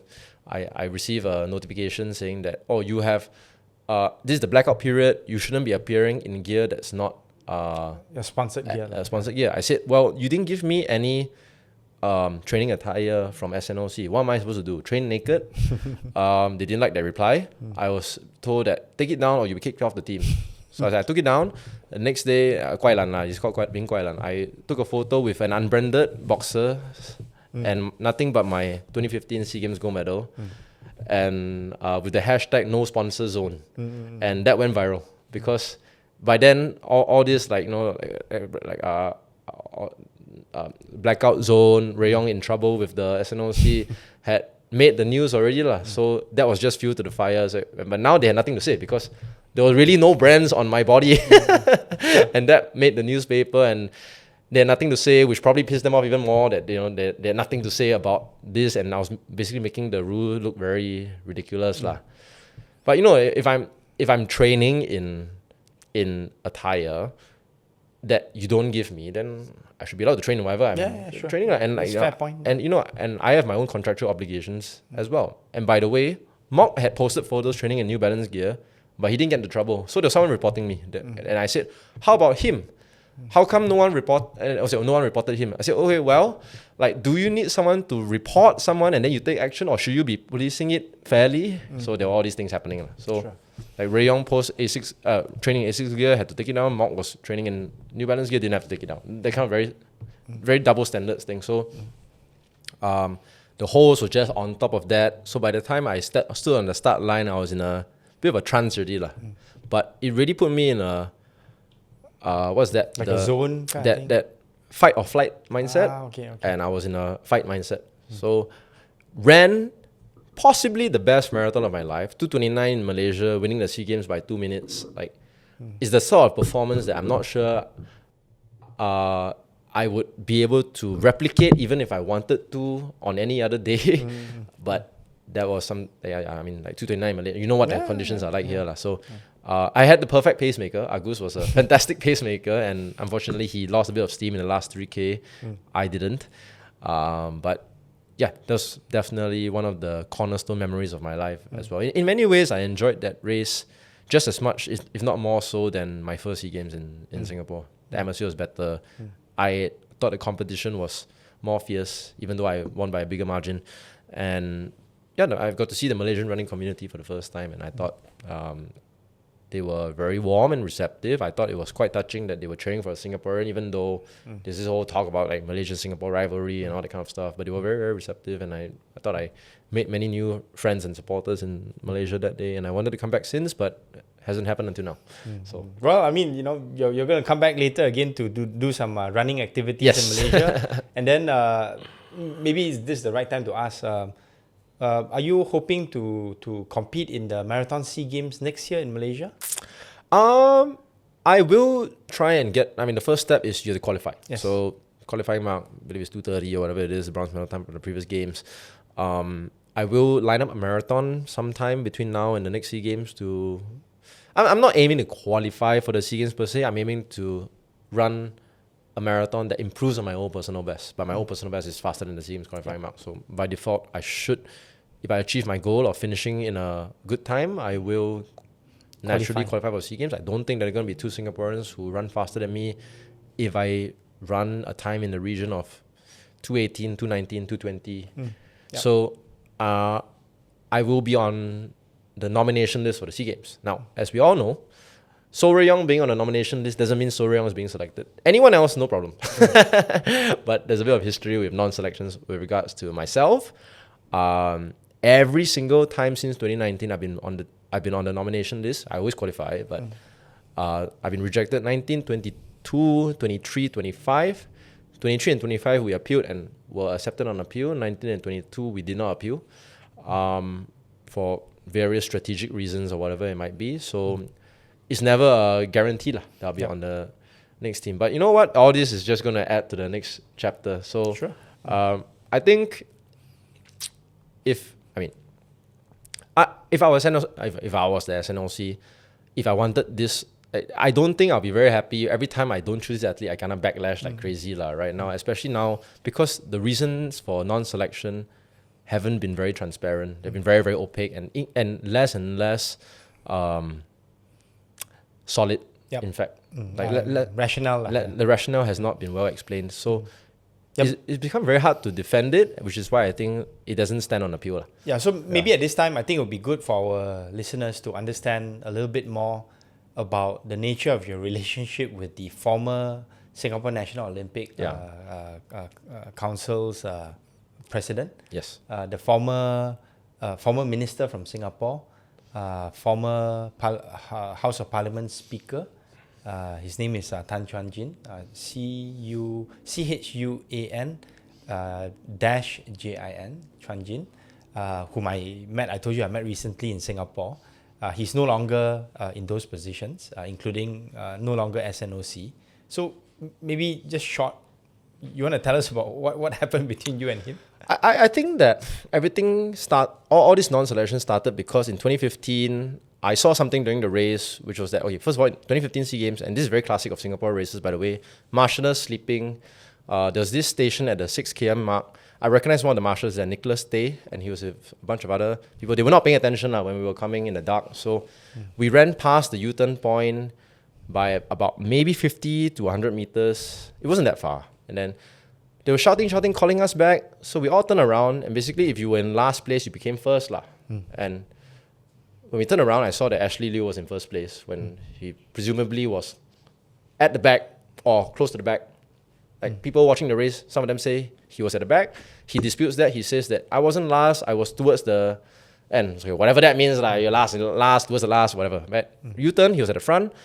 Didn't think much of it. We continued the race. Eventually, it took me until the next U-turn point, which was like, I'm forgetting the details at this point of time, but I think the next U-turn point was like 2 kilometers away. Yeah, it was like a 4K loop that we're running a couple of times, around 4 or 5K loop, 2.5K loop, I think. So it was 2.5K later. There's a video of this. He's still in front of us. He's still leading the race. We took a while to overtake him, and then the race continued, and then the result was what it was. Now, after the race, I think Ashley told a friend of his that he had slowed down to wait for everyone before continuing the race, and his friend went to post it on Facebook. This thing became a very big. And when his friend posted on Facebook, someone saw it. Someone saw it and like passed it to the media.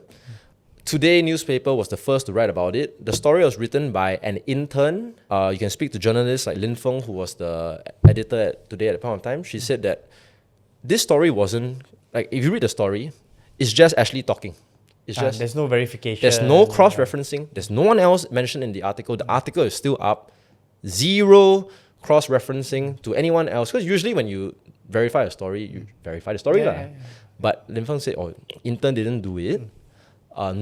It was a very busy time, I understand, SEA Games period. So the work wasn't really like extensively checked. Published, it became a big thing, viral. And then I remember someone sent it to me, and I was like, it didn't happen. Like I was there, I saw that it didn't. It took us a long time to overtake him. I was behind him for another at least 2.5, 3 kilometers. Like U-turn, go back, still behind. Next U-turn, then on this straight, then we caught him. So it took us more than half a lap to catch up to him. Took me more than half a lap to catch up to him. So to me, it's like, he said until he stopped and wait for us to overtake him, the nonsense lah. No, that didn't happen. So, but you see, ministers started sharing that article. Chuan Jin shared it.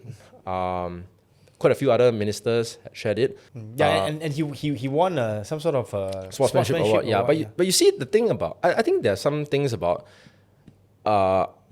perception is reality lah. And for a minister who sees something in the press like that, can you blame them for sharing the article? I don't think I realistically can. Maybe I can say, how come these ministers they don't see that there's no cross-referencing, they just share the article. But you're a minister, you're a busy fella, right? Maybe they wanted to see the good side of it. Yeah, they see the good side. No reason to disbelieve it. Wow, Singapore spirit, sportsmanship, blah blah blah. He slowed down to wait.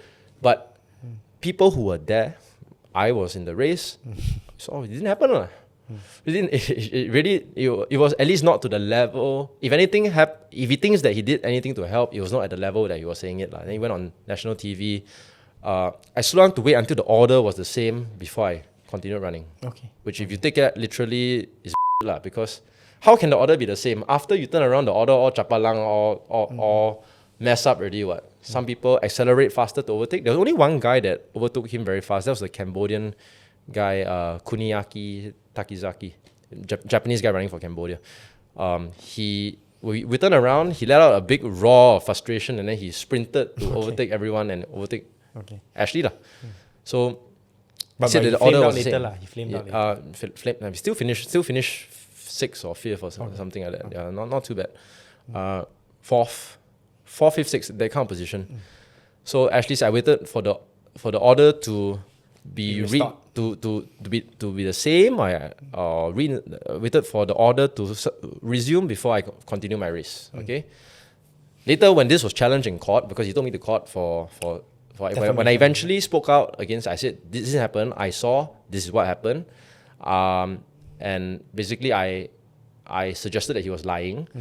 Or I declared that he was lying about the story. He told me to call it defamation, and he said that when I challenged, I said, okay, this is the video that he was on Channel 5. He says he waited for the order to resume before he continued his race.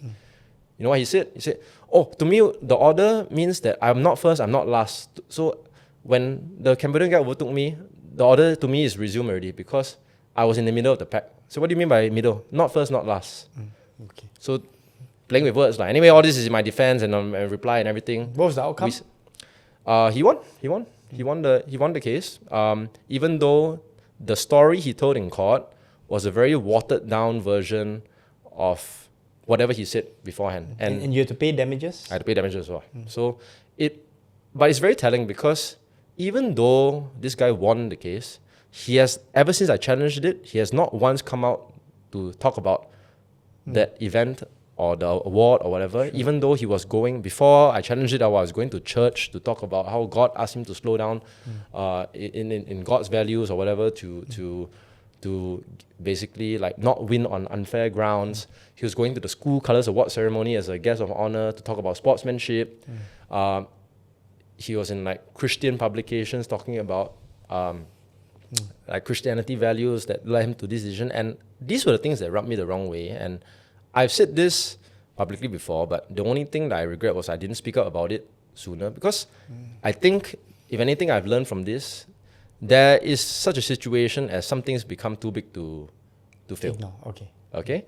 And people have told me this. I said, they're saying, Ryong, like, they warned me before I even like challenged it. Ryong, maybe you should just apologize and give them what they want, which is face, because if it goes to court, and Ryong, if you win, it means that everyone who shared this story is wrong and looks bad. And if you look at the list of people who have shared this story, some of them are people prominence, are very prominent people. I mean, Lee Hsien Loong has also spoke about it at the National Day rally. Like he's mentioned this, but to me, I said yes, but they are not at fault for. Even if I'm right, doesn't mean they're at fault. They just repeated a story that was not challenged before and was not verified before. And the journalists were all quite sympathetic with me because now they look back at the article, they were like, actually, should not have been published. This article should not have been published. The way if you go back to the foundation of it, the original article that was published had no cross-referencing. If there was any simple cross-referencing, I think they would quickly have found out that at least the story wouldn't have been as So I want to relate this back to SNOC, right? Yeah. So that caused a lot of problems with SNOC because SNOC was the first one to send me a legal letter. Actually, I was in my office at the Smart Local at work, knock on the door, Ryong, there's a letter for you. I had to sign it and receive it. It was a legal letter from Raja and Tan, a big law firm in Singapore. Right? So I look at it from SNOC. You made these statements 6 months ago. So I made the statements about challenging. I challenged this story of Ashley's, I think in October 2018. Okay, the legal letter came in April 2019. Literally 1st of April. 1st of April. April Fool's Day. 1st of April it came. Like 2 weeks after I set the national record in the marathon. So come back from a high, go back to work, and then 2 weeks later you receive a legal letter. So you made these statements that are basically not true. And we have found 4 statutory declarations from people who were there on that day who claimed that they saw that Ashley did slow down. So we invite you to come to our office to view the statutory declarations. And to me, when I looked at that whole situation, I'm like, okay, they planned this out. Like, if they were so concerned that I made all these statements, they should have just challenged it at the start. Why you wait 6 months to send me this letter? In my mind, I was like, I think they took 6 months to find people that were willing to give them the statutory declaration so that there's a leg to stand on. Because when I challenged it, one thing I kept asking, same thing when I'm challenging the veracity of the national records, I said, where's the proof? If he got a sportsmanship award for it, where's the proof? Is there a video? Is there, are there people that saw him? Yeah, eyewitnesses. Eyewitnesses. But by the way, why wasn't I asked? Like, I was the eyewitness. I was in the race. I was like literally 50 meters away the whole time. Why? There's another Singaporean in the race and you don't ask him. Cannot be two Singaporeans in the race have such a diverging view of what happened. What you think? I so free make up a story about this guy and they get sued after that, and get sued. And then imagine if I had, let's say I think the narrative the lawyer was saying was that his lawyer was trying to paint, didn't succeed, was that I was jealous. I said, first of all, I'm not jealous of Ashley. I'm very happy with my life. I'm happier with my running career. I wouldn't swap my running career for his any day of the week, whatever. There's no reason for me to be jealous. But if I was actually jealous, don't you think I would have been like, oh, actually, I'm going to court for this? There's no reason to stick to your guns if you're actually lying about it, right? So anyway, it came down to the judge choosing to believe his witnesses or saying that she believed his witnesses over mine. He said, yes, the witnesses say this, the witnesses say that, but I find his witnesses more believable, and that was it. And honestly, I think that the whole situation could have been handled better if I had a different lawyer for the majority of the thing. Because if you look at the news, there's this lawyer who's actually currently suing me for defamation, Clarence Lun. Okay. Also an old refugees boy. I can tell you, in my opinion, terrible lawyer. No one should employ him. In my opinion, he made the situation worse rather than helping to resolve the conflict. He was constantly asking me, I think you should post this, I think you should say that, and this is my first time in a legal case. Now, any respectable lawyer will tell you, don't publicize things that are happening when the case is ongoing. But I had the opposite when Clarence was saying, okay, let's post this, you should post this, you should do that. And if I look back, my opinion, he was looking for publicity for himself. Yeah, got it. Yeah. And a bit of a cowboy, he felt that he was able to perform and do things at a level where maybe he wasn't suited for. Yeah, was not suited for. And then he even, at one point of time, he even said, I think we should file for a recusal of the judge. Like the judge is biased.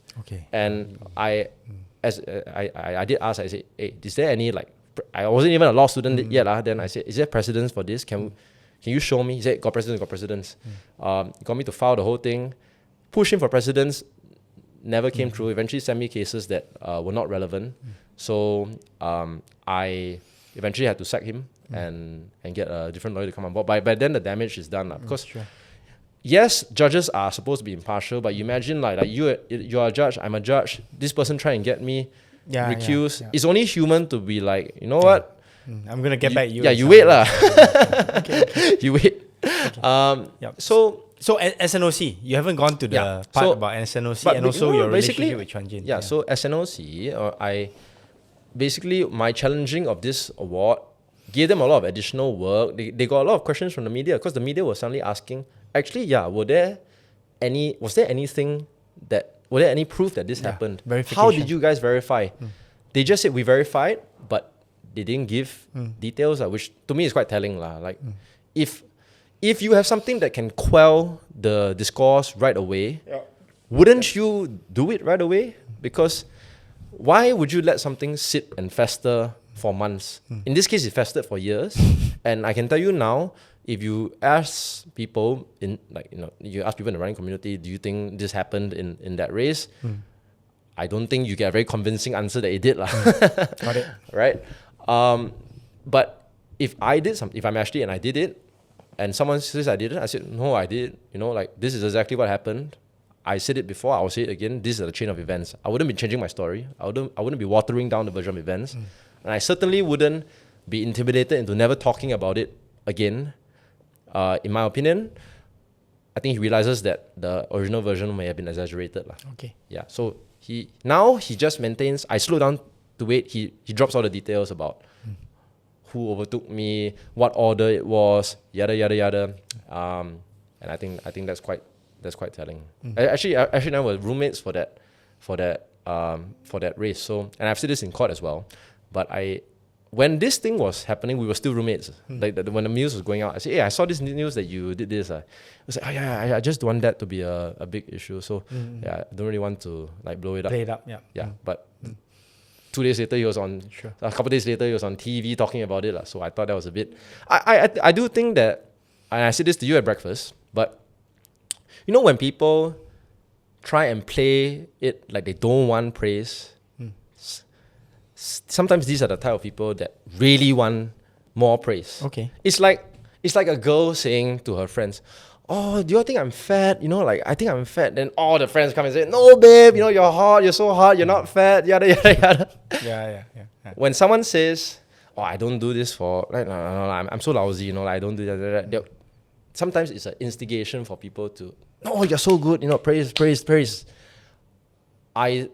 All human beings want a bit of praise. Sure. Right? If someone tells you, "I don't want praise," I don't want praise, I don't think they are being completely honest. I think human beings, they like praise. Some people seek it out more than others. I don't think anyone should be only seeking that as your extrinsic source of motivation to do anything. But that's where we are with regards to that. So I sent, the day I got it on 1st April, the legal letter from SNOC, I sent Chuan Jin an email. I will still have the email in my phone. I can send it to you. I don't mind, you can publish it. I sent it to him because Chuan Jin's email is public anyway. Like tan__jin at pow.sg or whatever, like, something like that. I found it. I sent the email to him and it went through. It didn't bounce. I said, "Mr. Tan, I received this email from you. I received this legal letter from your organization. You're the president. I do not want this to blow up into a big thing. I don't think it'll be good for Singapore sports. So I seek your help in helping this resolve." And do you think he replied to me? No, zero, nothing. So close all forms of communication. Didn't want to engage with myself. So to me, that's like, okay, well, that's the kind of person that you are. Because if I'm the president, and by the way, I've not spoken to Chuan Jin in person apart from the first time when we were at the 2015 SEA Games, is it? 2015 SEA Games, yes. He was at the finish line. Funny story, I finished the race, happy, delirious, running around the Singapore flag that Tang Weng Fei, the president of SA, had given to me. Ran one circle, found my friends, calf cramped up because I stopped seeing Shohib, which was one of my Raffles friends. He's a few years my junior. He's a coach now. So Shoaib's doing good things in the Singapore running scene with he's founded his own club called T-Rex. Yeah, this is their sign, T-Rex SG. So they will love it that I'm throwing it on the podcast. Nice. He coaches a bunch of NUS boys now, and they're all good group, sociable group, but they train, in my opinion, they're training the right sustainable way. So these guys are going to be one of the good high-performing run clubs in the near future. Stopped to say hi to Shohib, continued, saw my parents. My dad was crying for the first time. Not crying, but can see that his eyes were welling up for the first time. My dad is a hard military man, so it was quite touching to see that that sports had brought him that level of joy. I don't think he ever expected his son would win a gold medal in the SEA Games. Aunties, uncles, all there. And then finally, the SAA staff called up to me and said, there's someone we want you to meet. Man came up, from my memory, well-kept hair, red shoes, red polo Singapore tee, SNOC tee, blue pants, like navy blue pants, navy blue blazer, or black pants, dark blue pants and dark blue blazer, something like that. No idea who he was. Said, "Congratulations, small talk. How's the race, I said, "Sir, I found it weird that I kept talking to him without knowing his name. So I said, "Sir, sorry, how may I address you?" "Oh, Chuan Jin. I said, "Oh, sorry, Mr. Tan, Chuan Jin, of course. Like, the minister, I have heard your name, but I've never met you in person and I don't know what you look like." "That's okay, it's okay." Walked away. The SA staff were looking at me like that. Like, "Why are you asking for his name?" I said, you all didn't introduce me to him. You didn't tell me, no one told me his name. Is it impolite to ask for someone's name? I was like, yeah, but no, this guy basically telling me he's orang besar lah, and like, it's unbelievable that you don't know his name. I said, I don't watch Parliament. You know, I'm in Oregon. They don't stream Singapore Parliament in Oregon. Okay. Nobody has told me who he is. Why do you expect me to know who he is? Right? But I think there's a bit of Singapore culture, like a bit of a kowtow culture where you're expected to know, or some of these like orang besars expect people to know who they are, and they might get very offended when you don't know their name, kind of thing. And I'm not saying that's certainly. Yeah, but the case you don't know that for fact. I don't know that he was offended or whatever, but people have that perception that if you don't know someone and they're supposed to be known, like they're former general or politician or whatever, then they can get offended lah. Okay. Right? Some, yeah. Yeah. So when all these things happen, people who knew, they were like, actually, we think that Chuan Jin doesn't like you because from the very first day you left a bad impression. I said, okay, well, I cannot confirm or deny that. I never met him again. But when I emailed him, he didn't respond about this. So I think that the whole thing could have been managed better at various different stages. The original stage, when there should have been some verification before the story went up. That's number one. Two would be when I chose to speak up about it, maybe rather than go public and give people no avenue to resolve or back down without looking bad or whatever publicly, I could have chosen a more strategic way. But I was 25, 26, and I was frustrated that and this is purely my opinion and my emotions, I was frustrated that Ashley was going around telling a story that I knew to me was not true. Didn't jive with what you saw. Not true. Not true, right? Like all this slowing down for the same order to resume, not true. And there are videos that show that 2.5K later, he's still in front of us. So what? He's still in second place in front of most of us. So what's slowing down? There's a gap. So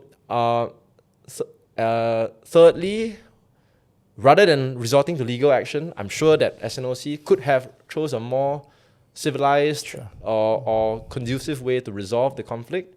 Just call the two athletes in. Okay, come on, like get along. You stop doing all these things. You stop doing all those things. Otherwise, this is what's going to happen. Something like that could have been done. So try to be a peacemaker. As the National Olympic Council, how can it be that you just use legal action against one of your athletes like that? Sure. Yep. So I think the larger issue here is that to me, I'm not sure whether you feel the same. In a system like Singapore, there maybe is not so much room for people to speak out in a very public way, lah. Yeah, right? I think this was a very public demonstration of what can happen to an athlete that speaks out. And there are analysts that suggest to me that the reason why they resorted to this legal action is they wanted to shut down me as an example because people were questioning the story. After I raised it, people were questioning the story. There were quite a lot of people that suspected or saw that it wasn't quite happening. Sure. And, once I said it, people came out of the woodwork and said it. Like my former coach, Stephen Quack, was there. He wasn't coaching me at that point of time, but he saw and he was like, no, this guy didn't slow down. He's one of the witnesses in court. Yeah. Yep. Okay, so I'm cognizant of the time. Yeah. Can I say now, from a SNOC perspective, Chuan Jin is no longer the president. There's a new president, Ms. Grace Fu. You've been selected or upon appeal back into the Singapore SEA Games squad for 2025. Do you foresee now maybe you're a bit more mature and all that, change in leadership, that things maybe the relationship has improved or can improve further? I would say I give a lot of credit to the new Singapore Athletics president since the year 2020, I believe, was Lian. Yes, Lian. You used to be the GM for Gojek in Singapore. Exactly, yeah. Until quite recently. Until very recently. Yeah. Also a reflection. Lian, a lot of respect for him. His idea of a holiday, by the way, is going to climb like frozen waterfalls. So I think he said this to one of my friends, Victoria Ting, who is a lawyer, like a well-respected lawyer in our industry. Also, like spent quite a few years working in the public prosecutor's office. But she said, I met this guy who told me that he climbs frozen waterfalls for a holiday, and I said that sounds kind of dangerous. And and his response was that everything I do has a non-zero chance of death. And I said, yeah, that sounds like something Lian would say. So, Lian has, when he came in, like I told him exactly what I told you on the podcast. I told him, and he believed me. I believe he believed me. Otherwise, he wouldn't be doing all this for me. He would agree that he wouldn't agree with everything or the way I choose to say a lot of the things that I say, because Lian is a lot more polished and he's a lot more politically savvy, I would say, for sure. So he wouldn't agree with the way I raised all these things. But when I laid down the facts for him, he believed me. And like Lian's very strong at math, right? He even drew up, like, based on what Ashley was saying, he drew a math analysis and saying, no, this whatever he's saying about how fast I was running, what the distance was, doesn't really make a whole lot of sense. But what's most important was that he was willing to go and bet for me, in terms of advocate for you. Yes. Advocate for me. Same thing as what you were saying, more mature now, so on and so forth. And that's how we managed to do the last 2 SEA Games in Cambodia and in Bangkok. Now, whether or not I continue to do SEA Games, I enjoy running. I enjoy the health and fitness benefits it gives me. I enjoy the friends I make through running. I never did running to do the SEA Games anyway. I did running because, for me, it's a pursuit of a better version of myself. I know that sounds very philosophical to say or whatever, but it's really why I run, right? And even if I wasn't running competitively, I would still be actively out there doing something. I mean, when you retire from running, you don't just sit on the couch, lah. That's how you get fat and unfit and live a very short life, lah. Right? You still want to exercise. You still want to maintain a nice appearance, a nice body, whatever it might be. So, I obviously have, it's in my best interest and SNOC's best interest to put this behind us, because I don't think it's good for athletics in Singapore. Every time the team gets selected, rather than talk about the athletes that are selected, we're talking about Rui Yong, who is not selected. And I think I've managed it quite well in the past. I know this can be very destructive to an athlete's profile, but I think very long time ago I decided if this is the cards I'm being played by SNOC, I'm going to make the best hand I can with these cards. And I've leaned into it. I've not gone quietly. I've continued to maintain that I'm open to representing the country, but I'm not going to stop standing up for what the right thing to do, in my opinion, is, and I'm not going to go quietly, which I think. So I think it must really, really suck to be them, because like to them, I think they see me as this irritating cockroach that won't go away. Okay, so if there was a chance for you to join the committee of Singapore Athletics, would you do that? 100%. Okay. Yes. What is the pathway? I don't know if now there's a timing for everything, right? Like I do believe that I have considered joining this. Like I have been approached to help out or join a committee to run for Singapore Athletics, but I've always maintained that when I'm still an athlete, I don't know if I can. Now I know like Ben Khoo is on the triathlon committee, even though he's an athlete, but I just think that you can open yourself up to a lot of accusations of impropriety or like conflict of interest. Like even if you recuse yourself from every single decision, there's still that perception. Yep. So I was thinking like, then all that for what, right? Like all that for what is then end up I devote more time and energy into helping this federation at the expense of my own career. Maybe later after you stop running competitively for Singapore. Okay. I think that would be something that I would definitely consider doing. There are lots of athletes that are very worn down by the system before they retire. Not just in Singapore, in Malaysia as well. One of my good friends, Prabhudas, like I actually wondered where he's been. We may meet up with him. I'm arranging. Don't worry. I hear he's been a bit worn down. I would love to speak to him, and hopefully we reignite that fire, because like he's one of my favorite people I've met. SEA Games silver medalist for the 5,000. In 2017. I was in that race as well. And Prabhudas. So, but it comes down to if everyone says I don't have any part of this when I retire, then that's how you get a certain type of people that always end up doing the same kind of powerful roles in sports. Okay, quickly, younger generation, the next generation. I know, I see you nurturing people like Sean Goh. He's, probably in a 10K race with you now, very close. You want to you want to break 30. I think he's in a position to, compete at that level. How do you manage that competition in a way that's, let's say, different from your experience with Mock? So that's an extremely good question. My experience with Mock, for me, I've turned it into a positive because I know how lousy it felt to have the relationship with your senior change just because you get good enough to challenge him.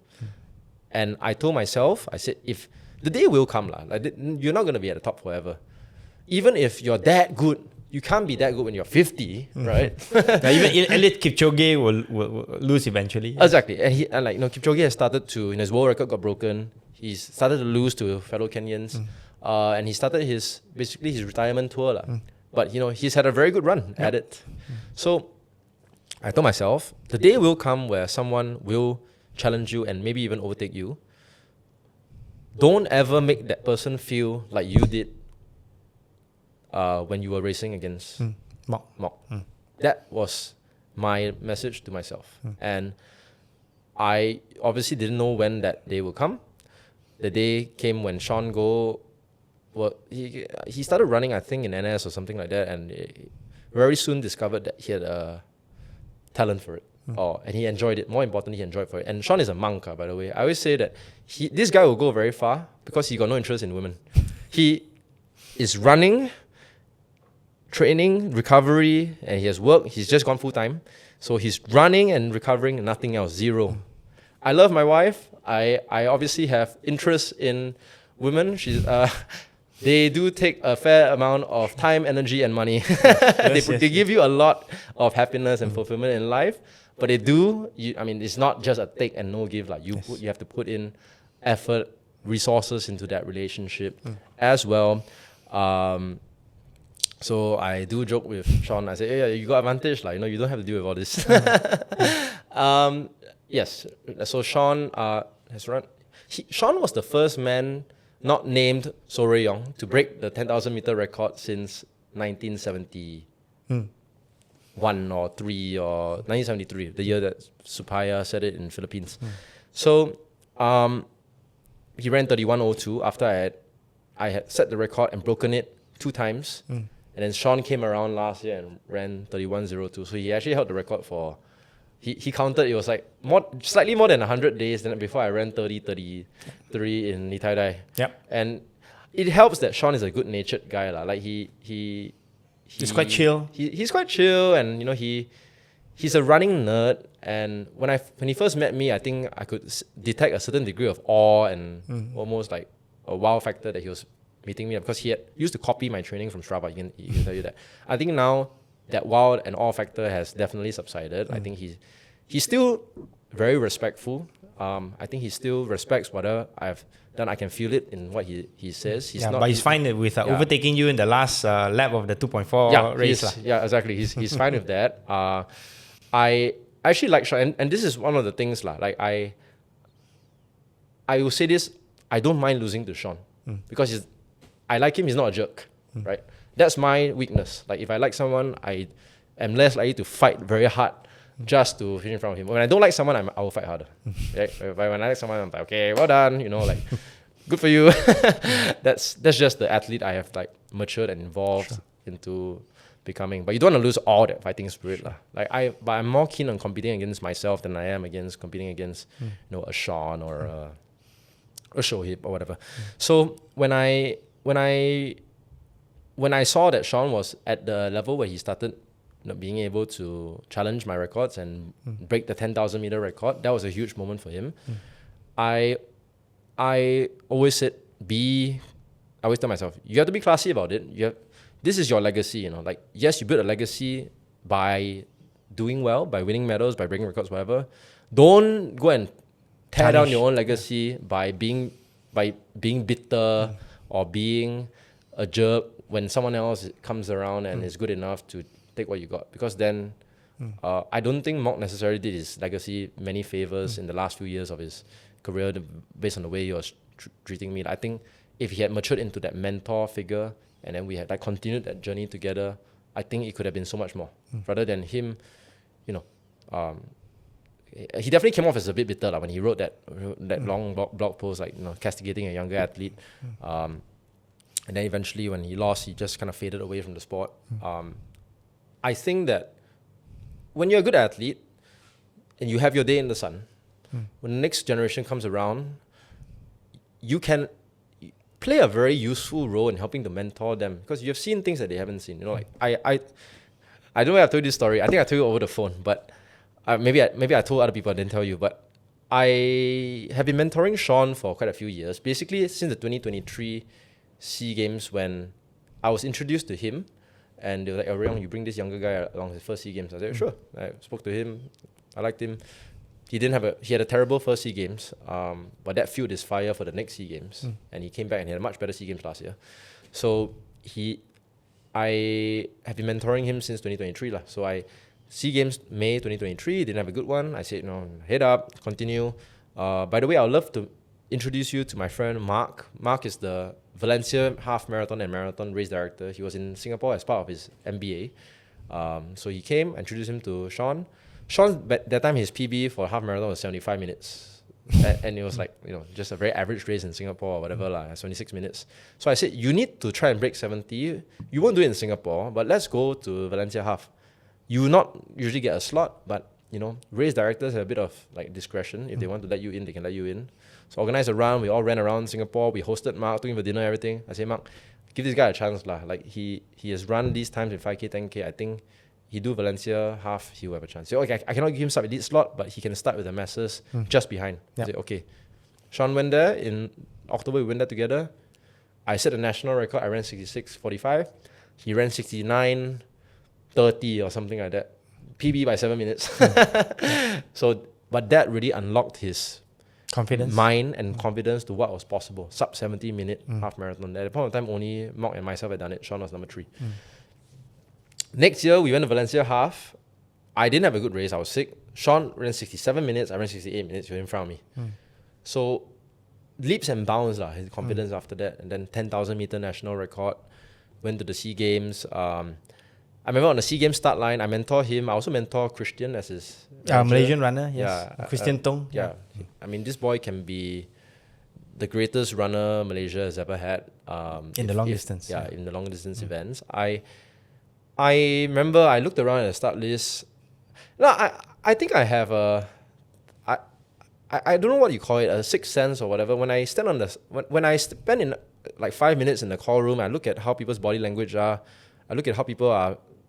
I can form an idea in my head about how the race is going to play out. And I don't even know why I feel a certain way, but I will feel a certain way. And usually I'm quite accurate. On the start line, like 20 seconds or maybe 1 minute before the gun went off, I looked around and I had a feeling in my heart the race was going to be very fast at the start. So I looked at Sean and Christian. We were both standing quite near to each other. I said, hey, long race, don't start too fast, be patient. Okay, you can tell the both of them a bit nervous because less experience. First SEA Games for both of them. Mine is, second SEA Games for Sean. First SEA Games for Christian. Mine was like my 4th, but I've also been running for way longer. So I said, patient. Gun going off, bam. First lap was 60 something. It was sub 30-minute pace from the first lap. Okay. And Sean and Christian got dragged along. I was actually in last place for quite a long part of the race. I didn't finish in last place. I passed like 5 guys and finished 7th out of 12 people, so mid-pack.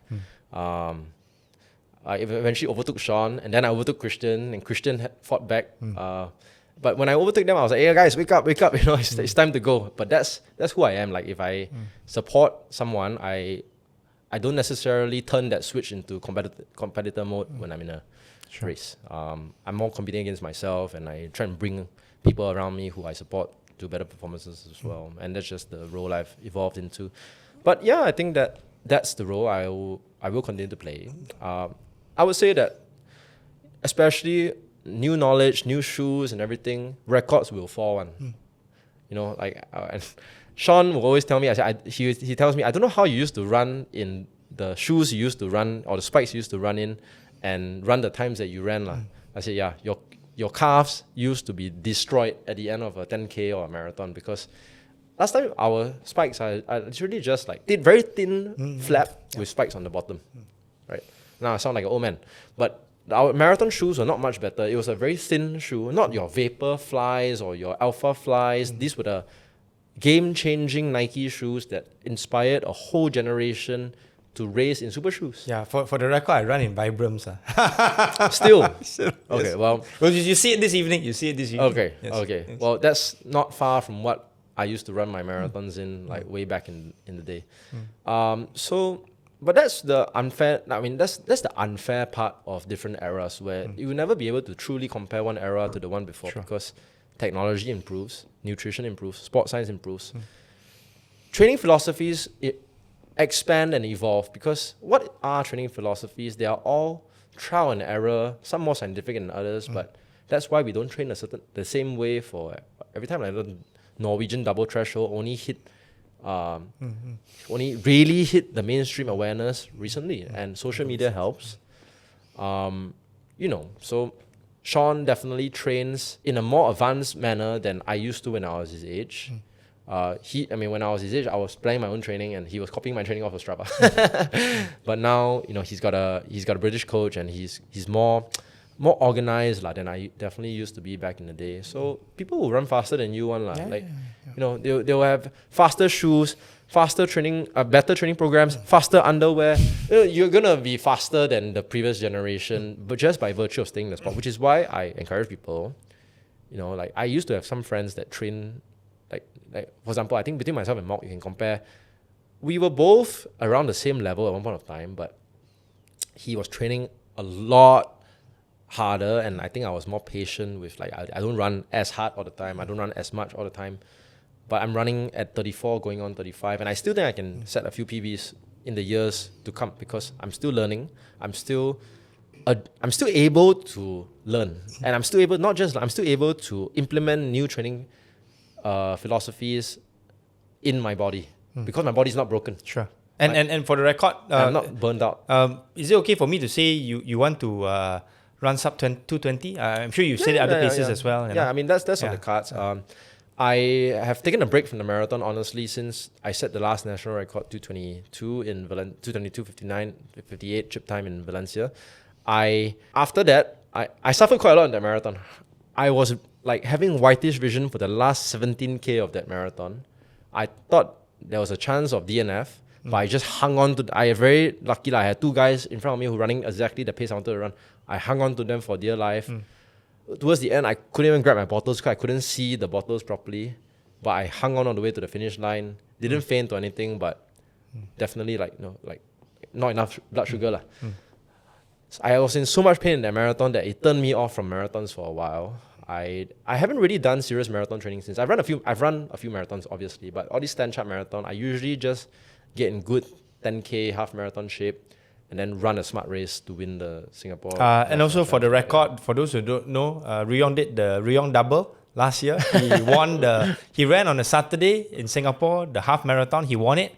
Came back on a Sunday and he won the full marathon. I actually thought you were going to lose in the full marathon. Well, you were not. You were 4 seconds away from being right. When I showed up for the marathon, my quads were already quite sore and But that was a crucible of challenge that I put myself through that now makes me confident I can take on any challenge because I never thought I would ever do that. I signed up for both because at the behest of a campaign by the Singapore Marathon organizing team. They thought it would be very cool if I can do both. I said I will sign up for both, but until I prove in training that I can handle both, I'm not going to fully commit. I'll sign up for both, but I reserve the right to withdraw whenever I want to withdraw. But I was training in Bangkok in the lead up to my 10K national record. There was one day I did a 15K tempo on a Saturday with warm-up and cool-down, so that added up to 21K. Next day I came back and I ran 35 or 36K long run. And I managed to handle it. So that gave me confidence that I can, and the paces were respectable as well. So they gave me confidence that I could come to Singapore and potentially win the double, but you never know lah. Sure. Yeah. Friend, Okay. like, We're gonna wrap up. What are you doing here in Malaysia? I'm running some running clinics. I'm actually partnering with the SCORE Marathon this year. I've heard lots of good things about SCORE Marathon. Patricia and team have done a fantastic job in making this a very big race in Malaysia, and I've always wanted to do more races in Malaysia. I can't believe it's been almost 10 years since I've done it, but I'll be running the SCORE Marathon 21 km category in July this year. I am looking forward to connecting with the running community here through running clinics, through meeting the Malaysian running community. I'm friends with Arena Malaysia. We're going to be doing a running clinic as well. There's going to be so much fun stuff that we can do while we're here. And the Malaysian running community really seems to be booming, and lots of good stuff happening here. So I'm very happy to be part of it. Yeah, so great to have you here. Hope that this gets picked up by some of the running community in Singapore and also around the ASEAN region. Yeah. Yes. And, maybe just one last thing. Currently, what is the sponsorship ecosystem for you? Because I know you've just come off a contract with Under Armour, so you are also open to sponsorship opportunities? Oh, actually, I resigned with Under Armour. Oh, congratulations, Yes, yeah. congratulations. That's a good reminder. I haven't posted about it. Okay. They're very nice. They haven't chased me, but I should probably do that at some point of time. I was in discussions with a few brands. But in general, I'm a guy that likes to stick with a brand unless something goes very wrong lah. So Under Armour, they treated me relatively well, quite well over the last couple of years. They have a good team in Singapore, and they put up an offer to re-sign me. So I was happy to resume, and it'll be 2 years. So the next December 2027 will be the last month of the contract, and then who knows from there. So Sure. But I won't be any younger lah. So I need to really perform. I want to really perform to continue justifying these things. But I was in talks with a few other brands, and there was some potential, but eventually I decided to stick with what's that saying? Like, continue dancing with the girl I brought to the ball. Yeah, and you did recently did a sponsored event with Pocari in Tokyo as well. Yes, I ran with one of Malaysia's top Ironman. I think she is. Yeah, Anne. one of the top Anne Pao. Yes. Yes, Yeah. and I mean, I'm not fully aware of the rankings or whatever, but I think she was. She's the time she ran 3:15, 2-minute PB, fourth best Malaysian this year. Obviously, she had a very good pacer. Yes. And then I saw that in social media you're offering to pace people for certain price ranges and certain. I mean, there's a bit of tongue in cheek lah. Sure, But sure, if people are really serious about it, I'll consider helping. Yeah. Yeah. Okay. Any last words to our Malaysian audience? Malaysia Boleh, and look forward to seeing all of you out there. All right. Thanks, Rui Yong. Thank you very much. Yep. Goodbye. See you later. Bye bye.